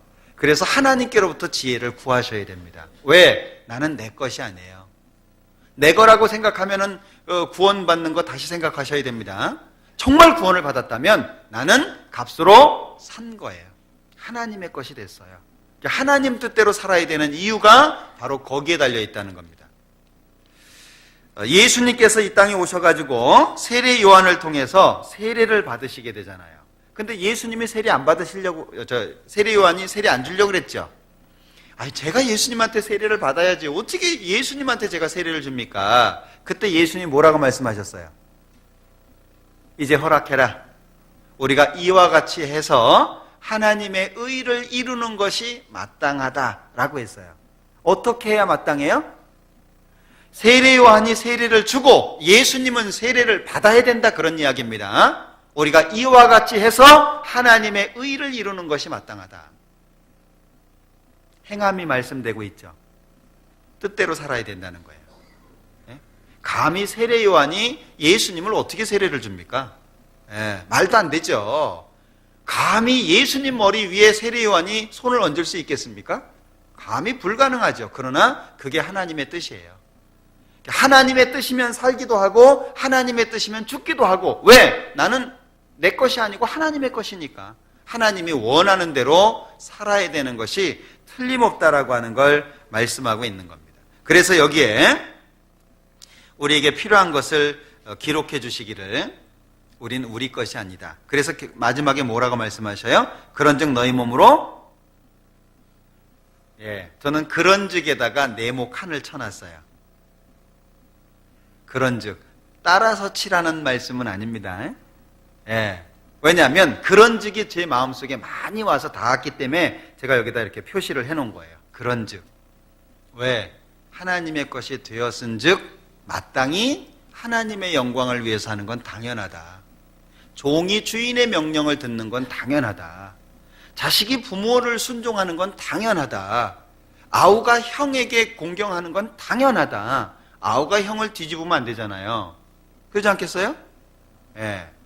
그러니까 하나님이 정해놓으신 질서가 있으니까 그런즉 너희 몸으로 하나님께 영광을 돌리라. 그런즉 우리가 이 사실을 정말 마음속에 깊이 새길 수 있다면 우리가 힘들어도 견디는 거 당연하죠. 누가 예수쟁이라고 욕을 해도 견디는 거 당연하죠. 경제적으로 힘들고 어려워요. 개인적인 십자가가 있어요. 그럼에도 불구하고 주님을 위해서 하는 거 당연하죠. 어째요? 우리 청년들, 결혼시켜야 될 청년들도 많고요. 결혼을 했는데 아이가 없는 집도 있고요. 그죠? 그리고 개인적으로 슬픔들 있잖아요. 남편이 구원을 받아야 된다든지, 아내가 구원을 받아야 된다든지, 자식이 구원을 받아야 된다든지, 아니면 부모님들이 구원을 받아야 된다든지, 많은 아픔들이 있어요. 오랜 시간 기도했는데도 안 돼요. 그런 경우들 많이 있잖아요. 그럼에도 불구하고 우리가 실망하거나 좌절하지 말아야 되는 이유가 뭐예요? 난 내 것이 아니에요. 만약에 내가 주님 오실 때까지 결혼 못하고 혼자 있었다, 실망해야 돼요? 주인 뜻이에요. 하나님이 안 보내주면 어쩔 수 없는 거예요. 지난번에 말씀을 드렸죠. 라헬이 자식이 없으니까 남편한테요 얘기하는 거예요. 나로 하여금 자식을 낳게 하라. 그 남편이 뭔 능력이 있어서 자식을 낳아요? 사람이 하는 게 아니거든요. 내가 하나님을 대신하겠냐라고 야곱이 얘기하잖아요. 마찬가지입니다. 우리에게 있는 십자가가 다 있어요. 어떤 분은 질병이 있을 수 있어요.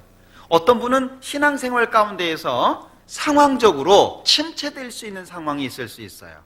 오해를 받는다든지 또는 불편한 마음이 든다든지, 그리고 직접적으로 어떤 충돌이 생긴다든지 그럴 수 있어요. 그때마다 기억하셔야 돼요.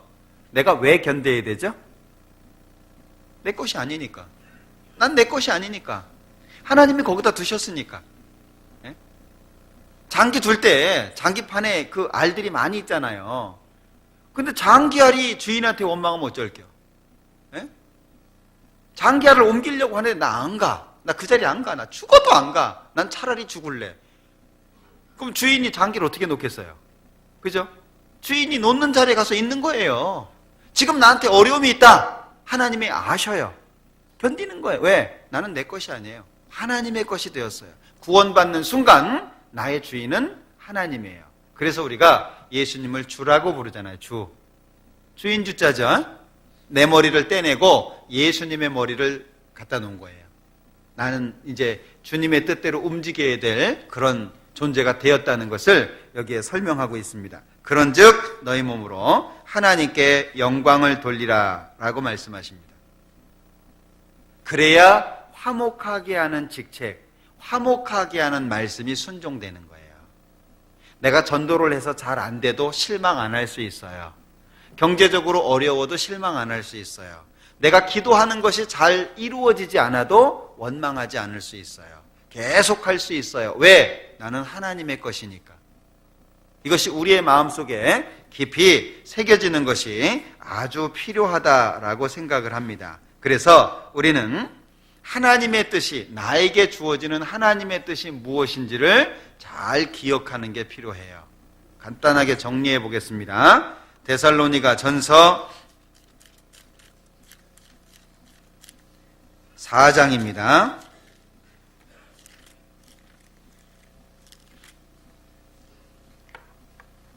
3절 같이 읽겠습니다. 하나님의 뜻은 이것이니 너희의 거룩함이라 곧 음란을 버리고. 자, 하나님의 뜻은 여기에 뭐라고 표현하고 있죠? 너희의 거룩함. 자, 우리의 거룩함이 하나님의 뜻입니다. 우리가 계속 깨끗함을 유지해야 된다는 겁니다. 베드로전서 3장을 보겠습니다.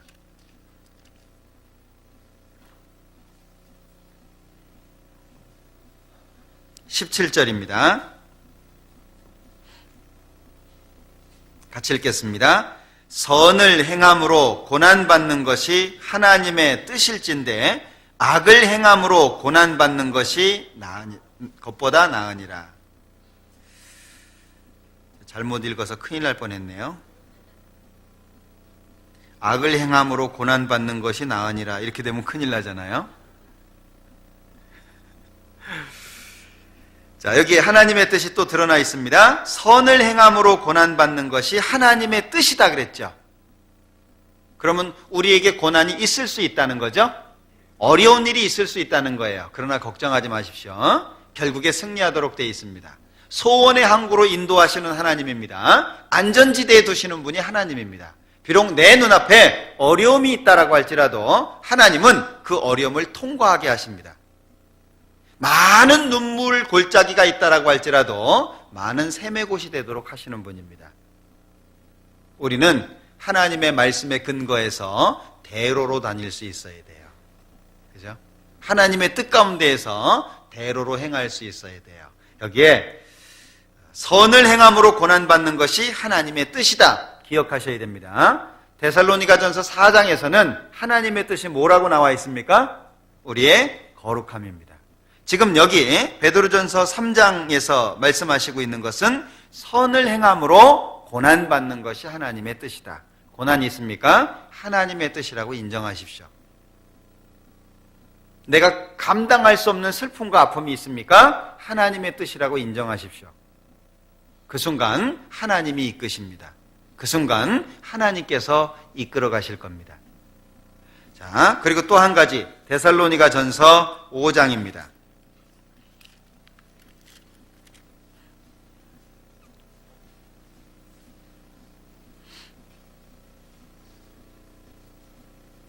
데살로니가전서 5장 16절부터 18절까지 같이 읽겠습니다.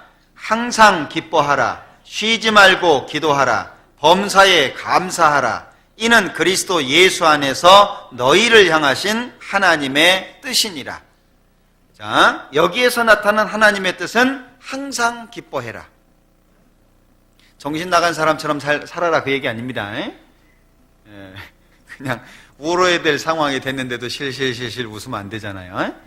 항상 기뻐하라. 외적으로 힘들지라도 우리의 마음의 중심에 신령한 것으로 인한 기쁨은 없어지면 안 돼요. 항상 기뻐해라. 겉으로는 슬픈 일이지만 그 슬픔 가운데에서도 기쁠 수 있는 이유가 우리한테는 있잖아요. 항상 기뻐하라. 쉬지 말고 기도하라. 제가 한 해를 보내면서 이 기도에 대해서 좀 하나님 앞에 좀 충실하지 못했다라는 생각을 참 많이 했어요. 이 기도라는 부분에 대해서.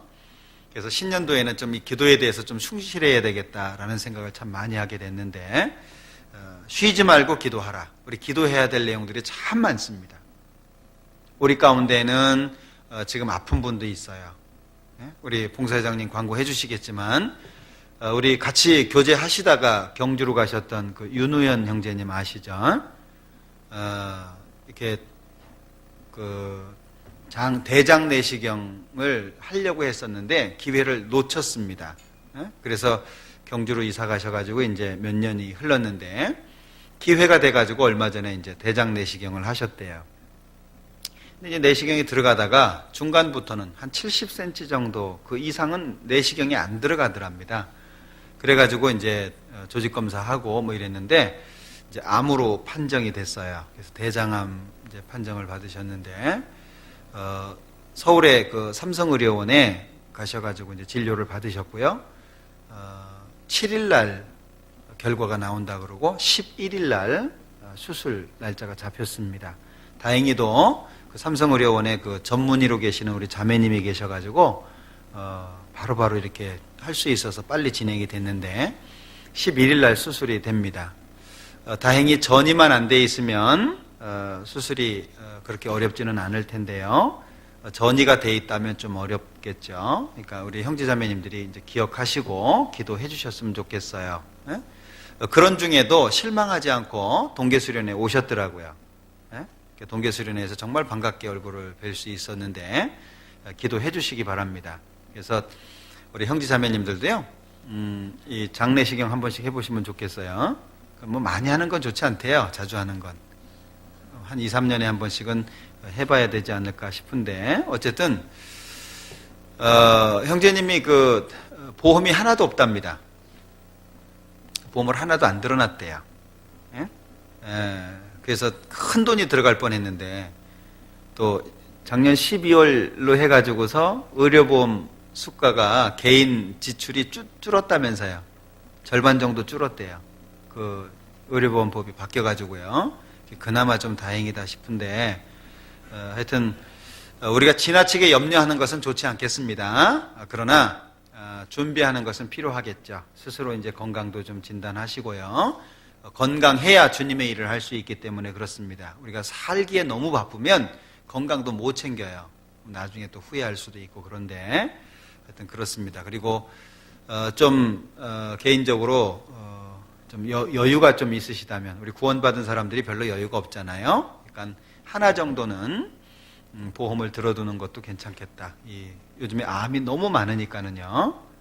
어떤 분들은 이 보험 들으면은 믿음 없는 걸라고 이렇게 생각하시는 분들이 계신데 그건 믿음하고 별개입니다. 그거 염려돼 가지고 보험 안 들거나 뭐 이러시는 것은 좀 지나치다라고 생각을 해요. 그러니까 요즘에는 돈 얼마 안 들여서 이렇게 들 수 있는 것들이 꽤 많아졌습니다. 그러니까 잘 이렇게 판단하셔가지고 나는 뭐 죽어도 뭐 괜찮다. 뭐 보험 없어도 난 죽어도 믿음이다. 그건 괜찮아요. 그거 뭐 나쁜 거 아닙니다. 그러나 그런 믿음이 안 되는데 옆에 사람이 그런다고 해서 나까지 나는 아닌데 하면서도 보험 들면 욕먹을까 봐 이렇게 못하시는 분들도 계시고 그런 것 같아요. 그런 건 믿음하고 별개니까 준비하시는 것도 괜찮겠습니다. 어쨌든 우리 윤우연 형제님을 위해서 좀 많이 기도해 주셨으면 좋겠어요. 자, 어쨌든 우리가 하나님 앞에서 정확하게 구원을 받은 것이 틀림없다면 선한 일에 열심하는 친백성이 돼야만 된다라고 하는 겁니다. 그래서 우리의 마음속에 좀 각오를 하는 게 좋을 것 같아요. 각오. 내가 올 한 해 어떻게 살아야 될 것이냐, 어떤 마음으로 살 것이냐, 혹시 올 한 해 내가 붙잡고 가야 될 말씀 다 결정하셨습니까? 결정하셨습니까? 많이들 결정하신 것 같네요. 기도 가운데 한번 결정해 보세요. 설교를 듣는다든지 아니면 개인적으로 기도한다든지 묵상한다든지 하면서 올 한 해는 내가 적어도 이 말씀을 붙잡고 이렇게 살려고 노력해야 되겠다라는 그런 기준을 좀 가지시는 것이 필요하겠다라고 생각을 합니다. 자, 고린도후서 5장을 보자.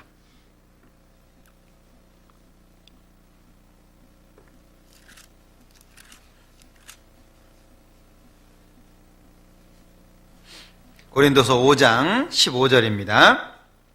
같이 읽어보죠.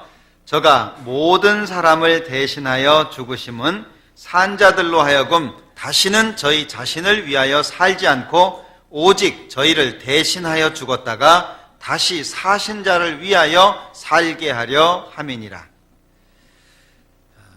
이제 마음에 각오하는 시간입니다. 그 각오를 위해서 여기 15절을 읽었습니다. 15절. 저가 모든 사람을 대신하여 죽으심은 산자들로 하여금 다시는, 여기는 제가 빨간 줄을 쳐놨어요. 다시는 저희 자신을 위하여 살지 않고, 그 다시는에 치라고 말씀드린 건 아닙니다. 치셔도 상관은 없지만, 빨간 펜 없다고 고민하지 마시고, 다시는 저희 자신을 위하여 살지 않고 오직 저희를 대신하여 죽었다가 다시 사신 자를 위하여 살게 하려 함이니라. 복잡하지만 구원받은 사람은 이제 하나님과 예수님을 위해서 살자, 그 얘기입니다. 그런 각오를 좀 했으면 좋겠습니다. 그래서 율법 안에서의 행함이라고 하는 것은 어떤 행위와 열심이잖아요. 자기가 부각되는 겁니다. 그러나 그리스도 안에서 행함이라고 하는 건 반드시 은혜와 사랑이 바탕이 되는 거예요. 주님의 능력으로 주님을 위해서 살자. 주님이 주신 것이니까 주님께 돌리자. 주님이 받아주셨으니까 이제 나도 또 다른 사람을 받아주자 라고 하는 겁니다. 그래서 올 한 해 집회도 여러 번 계획이 돼 있고요. 또 개인적으로 올 한 해는 한 명은 꼭 전도해야 되겠다라는 기준이 있을 겁니다. 그 기준이 구체화될 수 있도록, 그냥 세워놓은 목표로 끝나지 않도록 올 한 해 정말 최선을 다해서 살았으면 좋겠습니다. 경인년 백호띠라 그러잖아요. 그죠? 흰 호랑이가 탈색돼 가지고 힘이 있을까 싶은데, 근데 다르대요. 백호는요, 집단 생활을 한답니다. 원래 호랑이는 집단 생활 안 합니다. 그 새끼 낳을 때만 수컷 암컷이 만나고요. 집단 생활을 안 하는데 백호는 집단 생활을 한답니다. 그리고 평상시에는 온순한데 외부로부터 어떤 문제가 발생이 되면 굉장히 거칠어진답니다. 제가 그거 보면서 좀 교훈 받은 게 있어요. 이 백호 괜찮다 싶어요. 그래서 적이 다가오거나 하면은요, 힘을 모아가지고요, 막 사정없이 막 박살내는 거예요. 그리고 이제 무리 생활을 하고요. 그게 아주 독특하더라고요. 우리가 그렇지 않나 싶습니다. 2010년 우리 가정, 개인, 교회 정말 하나님의 능력과 은혜가 많이 나타날 수 있는 하나가 됐으면 좋겠습니다. 같이 기도하겠습니다. 우리를 사랑하시는 자비로우신 주님, 참으로 감사합니다. 우리에게 말씀을 주시고 또 교훈을 주시고 삶의 힘과 용기를 주시는 것 참으로 감사합니다. 올 한 해 우리가 기도하고 소망하는 모든 것들이 하나님 능력 안에서 이루어지기를 원합니다. 더 많은 사람들이 구원을 받고 더 많은 사람들이 하나님의 사랑과 은혜 안에서 기뻐하고 감사할 수 있도록 도와주시옵소서. 우리 구미교회를 통해서 하나님이 나타내시고자 원하시는 모든 것들이 2010년에는 나타날 수 있도록 우리를 사용해 주시고 인도해 주옵소서. 예수님의 이름으로 기도합니다. 아멘. 찬송 같이 하시겠습니다. 찬송가 375장입니다.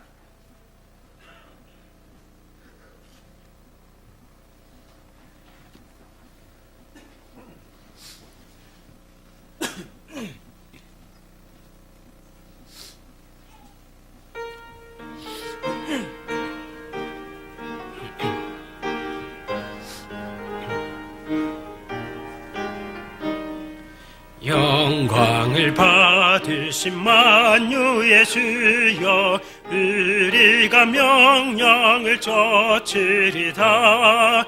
베푸신 은혜를 감사히 알고 진실한 마음으로 섬기겠네.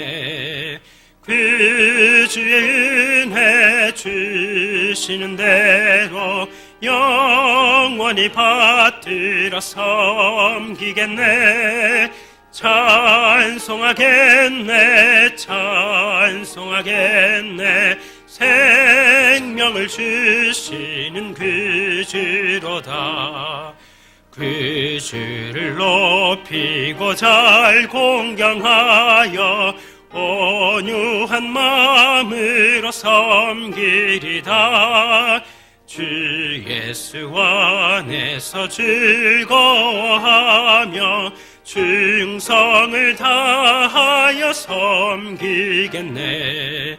그 주의 은혜 주시는 대로 영원히 받들어 섬기겠네. 찬송하겠네, 찬송하겠네. 생명을 주시는 그 주로다. 예수를 믿고서 늘 사랑하여 즐거운 마음으로 섬기리다. 온 마음을 드리고 순종한 후에 그 주를 영원히 섬기겠네. 그 주의 은혜 주시는 대로 영원히 받들어 섬기겠네. 찬송하겠네, 찬송하겠네. 생명을 주시는 그 주로다. 우리 지사님 광고하시기 전에 우리 이종화 형제님 먼저 광고 해주시죠.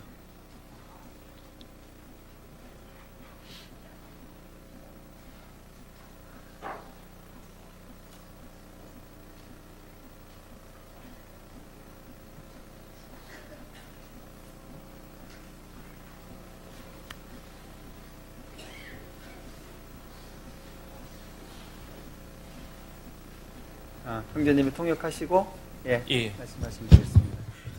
올라오셔서 하세요.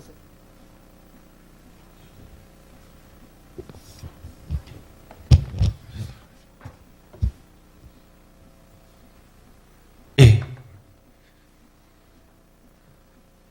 만나서 반갑습니다. 안녕하십니까? 구미에 이렇게 온 목적은 농아인으로서 하나님께 감사하고 농인들을 전도하기 위해서 왔습니다. 이곳에 농인들이 참 많습니다.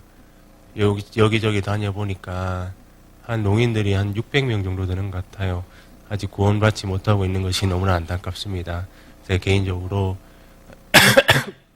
기도하지 못하기 때문에 형제님들께서 기도로 도와주셔가지고 인도해 주셨으면 좋겠습니다.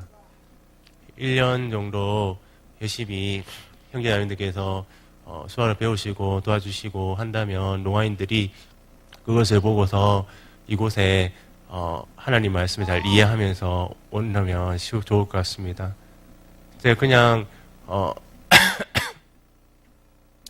여기에 계신 형제자매님들 도와주시지 못하고 수화를 배우시지 못한다면 농인들이 하나님의 말씀이 있음에도 불구하고 여기에 대해서 무시하고 오지 못할 겁니다. 형제님께서 도와주셔가지고 하신다면 농인들이 하나님 말씀을 이해하고 점점 더 이곳에 농인들이 많이 불어날 수 있을 거라고 생각합니다. 이때 있던 처음에 대우교회에서 시작했을 때는 청인 한 5명 정도 해가지고 농인 2명 해가 시작을 했었어요. 그때는 처음에 너무나 어려웠습니다. 그래서 서울교회에 수화를 잘하는 형제자매님들이 오셔가지고 통역을 해주셨을 때 너무나 기쁘고 즐거웠었습니다. 그때서부터 배우기 시작해서 하나 둘씩 이제 좀 늘어나기 시작했는데 이번에 대우교회는 한 30명 이상이 지금 모이고 있습니다. 예전에는 2-3명 뿐이었는데 지금은 30명 정도로 늘어났습니다. 여기서 너무나 하나님께 감사드립니다. 통역은 굉장히 중요합니다. 통역이 없다면 농인들을 인도하기 어렵겠죠.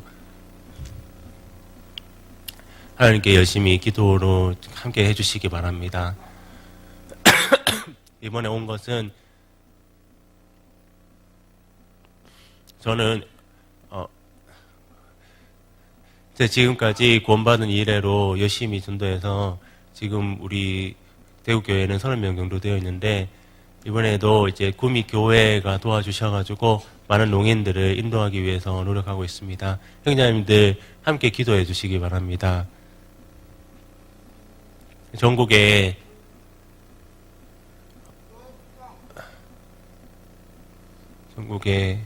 목사님 서영훈 전도사님 이제 직접 이제 수화로 설교를 하고 잘하시면 너무 감사하고요. 또 김성주 전도사님도 직접 이제 수화로 설교를 하시는데 너무 감사드립니다. 첫 번째 누구냐면 이정우 목사님입니다. 아우 수화 잘하십니다. 수화도 잘 이해를 하시고요. 이곳에 이정우 목사님께 있어서 너무 다행이라는 생각이 듭니다. 이건 정말 하나님께 감사드리고요. 그래서 여기서 이제 구미에도 통역할 수 있는 형제자매님이 나왔으면 정말 농인들의 인도하는 데 많이 도움이 됐고 구원받아서 천국 갈 수 있겠죠. 농인들이 지옥에 가지 않고 천국에 갈 수 있도록 많이 도와주시기 바랍니다. 저 오늘 제가 사는 곳은 청도에서 살고 있습니다. 그래서 지금 대구교회로 지금 왔다 갔다 하고 있는데 오래됐습니다. 구미는 또 협회 일 때문에 계속 왔다 갔다 하고 있습니다. 형제자매님들 부탁드리고 이제 형제자매님들 잘 모릅니다. 하지만 협회 오신다면 지금은 이제 수화로 배우시고 이제 농인들에 대해서 이제 잘 이해를 하고 인도할 수 있을 거라고 생각합니다. 예, 아직 제 개인적인 관점은 끝내고요. 이제 지금 계속 이제 농인들 인도하기 위해서 이제 하고 있는데 2010년 1월 11일부터 17일까지죠. 이제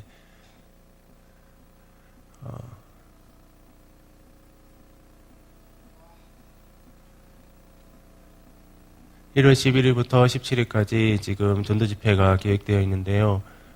많이 도와주시기 바랍니다. 지금 전도한 사람 제가 지금 개인적으로 인도하고 있는 농인들은 한 5명 정도로 지금 신방 다니면서 계획을 하고 있고요. 이제 처음이기 때문에 이제 앞으로도 또 계속 기도하게 되면 점점 더 많이 늘어날 거라고 생각합니다. 근데 갑자기 이제 이렇게 한꺼번에 많은 농인들을 인도하기 좀 힘들 것 같고요. 5명 정도 지금 인도하기 위해서 노력하고 있습니다. 네, 끝났습니다. 예, 이상입니다.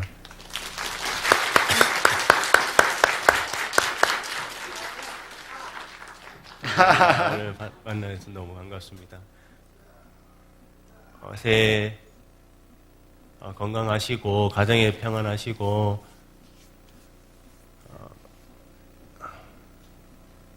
또 농인들을 인도하는 데 있어서 많이 도와주시고요. 수화도 또 많이 배워주시기 바랍니다. 그리고 또 농인이 온다면 좀 따뜻하게 맞아주시고 정말 반갑게 인사를 하신다면 정말 좋을 것 같습니다. 그냥 지나치면은 신앙에 대해서 이제 오고 싶은 마음이 생기지 않겠죠. 이제 잘 돌봐주시고 잘 하신다면 많은 농인들을 인도할 수 있을 겁니다. 부탁드립니다.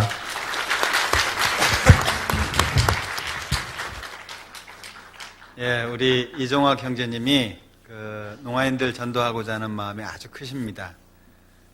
청도에서 농장 그 과수원을 이제 크게 하시는데 일도 바쁘실 텐데 그 전도하는 일에 마음이 너무 커요. 대국교회 처음 시작할 때부터 이렇게 애를 써주셨는데요.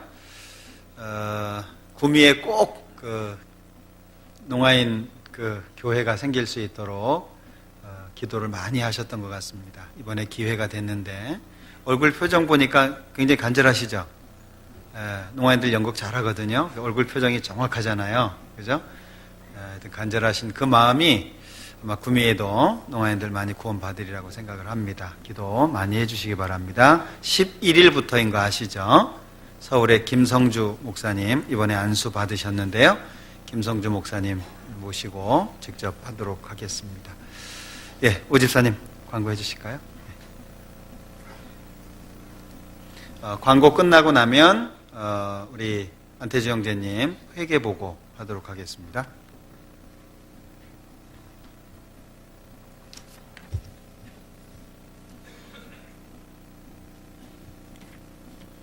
네, 네, 광고 말씀드리겠습니다. 올해 들어 처음 계획되어 있는 대전도 집회가 2월 1일부터 7일까지입니다. 이제 한 달 정도 남았는데 미리미리 준비해 주시면 감사하겠습니다. 그리고 어린이 천국 잔치가 화요일부터 1월 5일입니다. 화요일부터 이번 주 진행되겠습니다. 그리고 앞서 말씀하신 농화선교부 집회는 1월 11일부터 16일까지입니다.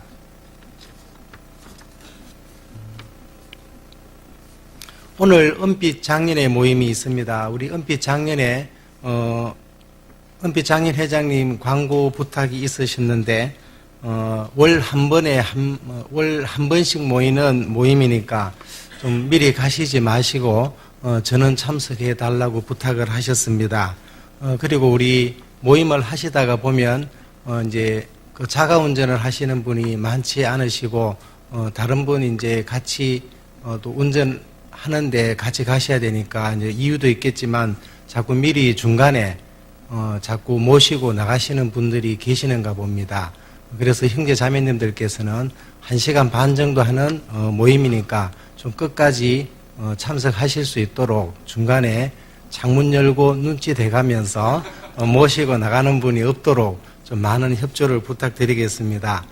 그리고 우리 은빛 장년의 헌금 봉투 위치가 올해 바뀌었습니다. 작년까지 맨 위쪽에 있어가지고 사용하시기가 불편하시다고 해서 올해부터 맨 밑에 편한 위치로 옮겼습니다. 헌금 봉투 찾으시는데 불편함 없도록 참조하시기 바라겠습니다. 그리고 새신자 모임이 오늘 1시 40분부터 매주일 새신자실에서 있습니다. 처음 구원받으시고 나오시는 분께서는 새신자 모임에 꼭 참석하셔서 참 도움되는 말씀 들으시기 바랍니다. 그리고 인도하시는 분이 참석하실 수 있도록 같이 좀 안내해서 들어주실 분, 형편이 되시는 분은 들어주셨으면 감사하겠습니다. 그리고 오늘 봉사위원 모임이 오후 2시 집무실에서 있습니다. 그리고 매월 첫째 주일 우리 가까운 김천교회 형제님들과 운동을 하기로 했는데 오늘 우리 첫째 주일이라서 김천에서 오시기로 했습니다. 우리 주보에는 오후 5시로 되어 있는데 사정이 여의치 않아서 오후 7시 30분에 하기로 하겠습니다. 6시에 교회당에서 식사를 하고 7시 30분부터 가까운 비바 풋살장에서 형제님들 모여서 운동하기로 했습니다. 그 청년 형제님들께서도 참석해 주시면 감사하겠습니다. 그리고 미디어 선교부에서 광고 부탁입니다. 오늘까지 2010년도 주소록에 올라갈 사진 촬영이 마감됩니다. 그래서 오늘까지 촬영을 하시지 않으시면 하얀 공란으로 주소록에 나가게 됩니다. 그래서 그 어떤 분들은 또 사진 찍는 게 너무 걱정스러워서 안 찍는 분도 계시는데 사진 조그맣게 나오니까 잘생겼는지 안 생겼는지는 구분 안 갑니다. 그러니까 너무 걱정하지 마시고 찍으시면 되겠습니다.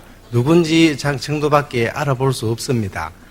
오늘 꼭 좀 촬영해 주시고 구역장님께서는 지난번에 그 촬영하지 않으신 분 명단 체크하셔서 촬영할 수 있도록 도와주시면 감사하겠습니다. 그리고 우리 윤우현 형제님 아까 목사님께서도 기도 부탁하셨는데 다시 한번 기억하셔서 꼭 수술 잘 될 수 있도록 기도 부탁드리겠습니다. 그리고 32구역에 우리 김재순 자매님 계속 오랫동안 병원에 계시는데 함께 기억해 주시고 기도해 주시면 감사하겠습니다. 네, 그러면 우리 안태주 형제님 나오셔서 회계 보고 받도록 하겠습니다.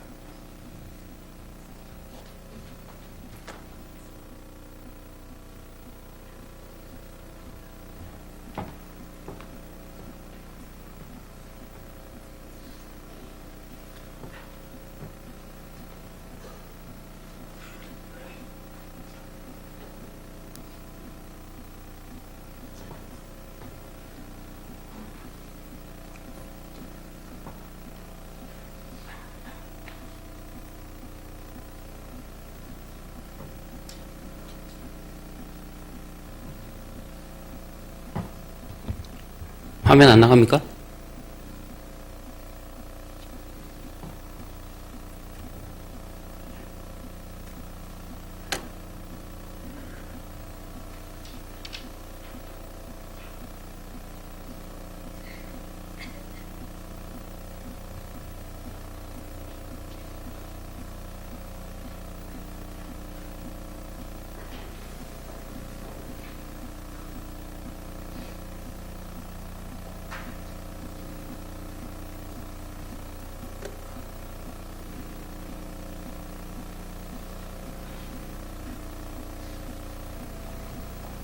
네, 안녕하십니까. 회계보고 드리겠습니다.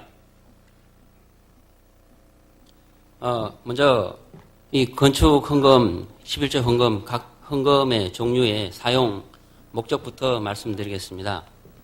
저희 건축 헌금은, 교회당 건축 관련해서, 대출금, 그리고, 대출금 상한 이자로 발생되고 있습니다. 11조 주일 헌금은 교회 운영 관련되어 있는, 경비와 전도 활동비로 사용하고 있습니다. 하얀 봉투로 되어 있는 선교 헌금은 서울교회로 전액 송금해서 국내 선교 활동에 사용하고 있습니다. 노란 봉투로 되어 있는 해외 선교 회비 내용은 저희 구미교회에서 해외 교회에 지원할 수 있는 교회 운영 헌금으로 사용하고 있습니다. 현재 저희 교회는 독일 도르트문트 교회와 협력하에 도르트문트 교회를 지원하고 있고 각종 해외 선교 활동 진행에 사용하고 있습니다. 교회 학교 운영 헌금은 초등부, 중고등부, 유치부, 교회 학교 운영 관련해서 운영 경비로 사용하고 있습니다. 그다음에 성경 강연에 관련되어 있는 헌금은 대집회, 중집회 같은 집회 헌금으로 사용하고 있습니다. 먼저 건축 헌금 관련해서 말씀드리겠습니다. 작년에 5억 6천의 대출금 잔액이 남아있는 사항으로 2009년을 시작했습니다. 형제자매님들 헌금이 1억 5천만 원이 입금이 됐는데요. 그 중에 대출금 상한이 1억 1천 대출 상환이 됐습니다. 밑에 이자를 보시면은 3,840만 원이 2009년에 이자로 발생됐습니다. 이자 발생 비율이 약 25% 정도 발생이 되고 있는데요. 지금 현재 4억 5천의 대출금 잔액이 남아 있습니다. 현재는 매월 상환되는 관계로 이자는 점점 줄어들고 있습니다만은 2009년 한 해 3,800만 원이라는 거의 이자 손실이 발생된 겁니다. 그래서 이 이자는 발생되는 것만큼 저희 교회 운영할 수 있는 기본적인 운영 경비에 손실이 발생되기 때문에 가장 빠른 시간 내에 상환되는 것이 이자 손실을 줄일 수 있는 길이라고 생각됩니다. 11조 운영 현황 말씀드리겠습니다. 11조는 2009년 한 해 2억이 입금이 됐고요. 집행도 2억이 집행됐습니다. 제일 많이 발생되는 것이 교회 운영 관련해서 발생되고 있는데요. 7,450만 원이 사용되고 있습니다. 서울 제 총회로 운영되는 송금되는 금액이 5,800만 원 송금되고 있고요. 저희 교회당에서 1년 동안 사용되는 전기요금이 2,166만 원입니다. 여름에 에어컨하고 겨울에 전열 관련되어 있는 금액이 가장 많이 사용되고 있습니다만은 매월 약 200만 원 가까운 금액이 전기료로 사용되고 있습니다. 꼭 필요한 전기는 사용하겠지만은 뭐 사람이 없는데 불 켜 있다든가 하는 손실만 줄여주시면은 충분히 절약할 수 있는 요인이기도 합니다. 저희 밑에 차량 운행 관련해서 2,023만 원이 소요됐는데요. 2009년 12월에 저희 이스타나를 매각하고 새로 스타렉스 하나를 새로 구입했습니다. 그 구입한 비용, 그 다음에 기존에 사용하고 있던 스타렉스도 할부로 저희가 구입을 했습니다. 그래서 그 할부되어 나가는 금액, 그게 두 가지 합치면 약 한 1,200만 원 정도 됩니다. 그리고 나머지 한 800만 원은 이 교회 차 운영되고 있는 차량 보험, 그 다음에 유류대 이런 쪽으로 약 한 800만 원 정도가 사용되었습니다. 전국교회 입당 관련해서 약 1,080만 원 정도 입금이 소요되는데요. 2009년도에는 국내, 해외 많은 교회가 입당이 됐었습니다. 저희 인권교회 집회 경비 사용하는데 300만 원 소요됐고요. 교회당이 지금 2005년 입당을 하고 나서 매월 이제 노후 수리되고 있는 금액이 발생되는데요. 이게 약 한 489만 원, 약 500만 원 정도가 지출됐습니다. 교회당에 지금 겨울에 난방을 사용하고 있습니다. 이 난방 관련돼 있는 유류대금이 한 475만 원, 2009년에 발생됐습니다. 그 다음에 경조사에 290만 원 정도 소요돼서 총 2억의 금액이 2009년도에 사용됐습니다. 선교회비는 1,386만 원이 입금이 돼서 1,386만 원이 서울교회로 전액 다 송금되었습니다. 해외 선교회비는 지금 현재 독일 도르트문트 교회를 제가 지원하고 있는데요.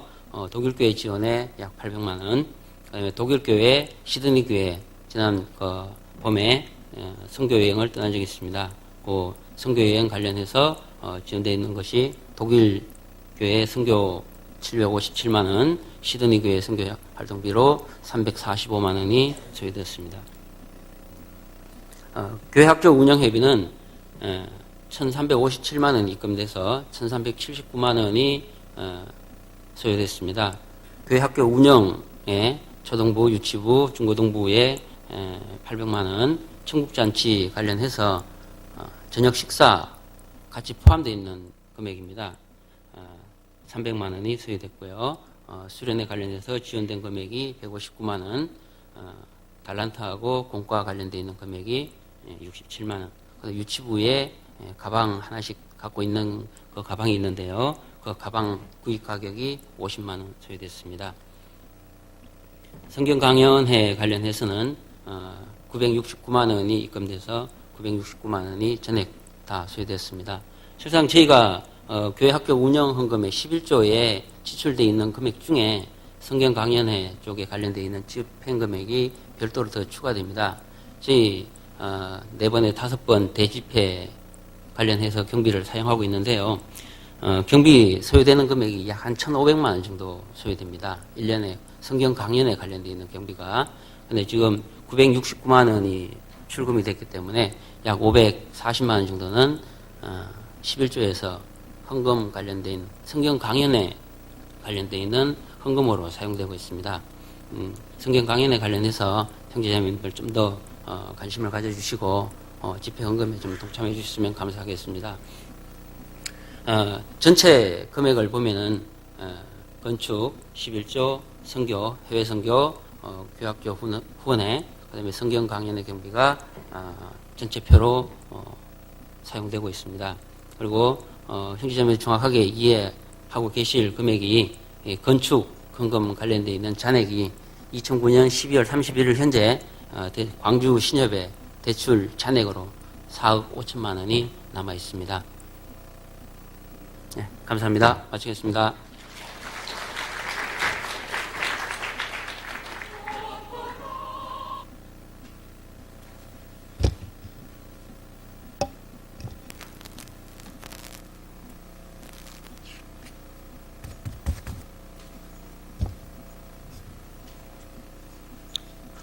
우리 한 달에 한 번씩 은빛작년에 모임이 있습니다. 모임 후에 우리 봉사회에서 이제 우리 교회 본고로 봉사를 하고 있는데 혹시 1월부터 이제 1월 달에는 우리 11구역, 2월 달에는 12구역을 구역별로 돌아가면서 한 번씩 운전 봉사를 하도록 하겠습니다.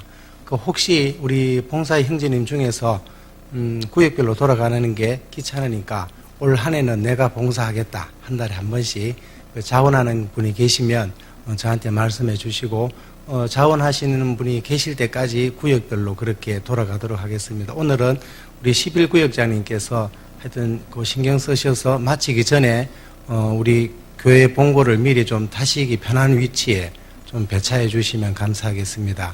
그리고 우리 김태수 형제님, 김인경 자매님 지난번에 우리 상주에서 결혼식 올리고 신혼여행 잘 다녀왔습니다. 오늘 나오셔서 잠깐 인사하도록 하겠습니다.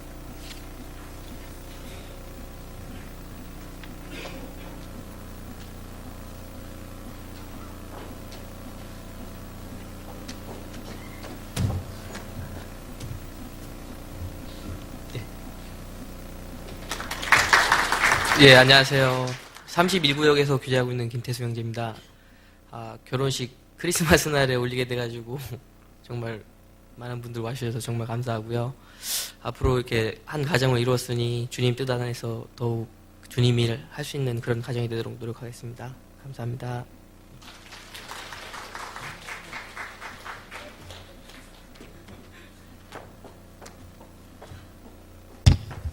결혼 2년 차인데 아직까지 좀 서투른 게 보입니다. 예, 이상 광고 마쳤습니다. 즐거운 주일 되십시오.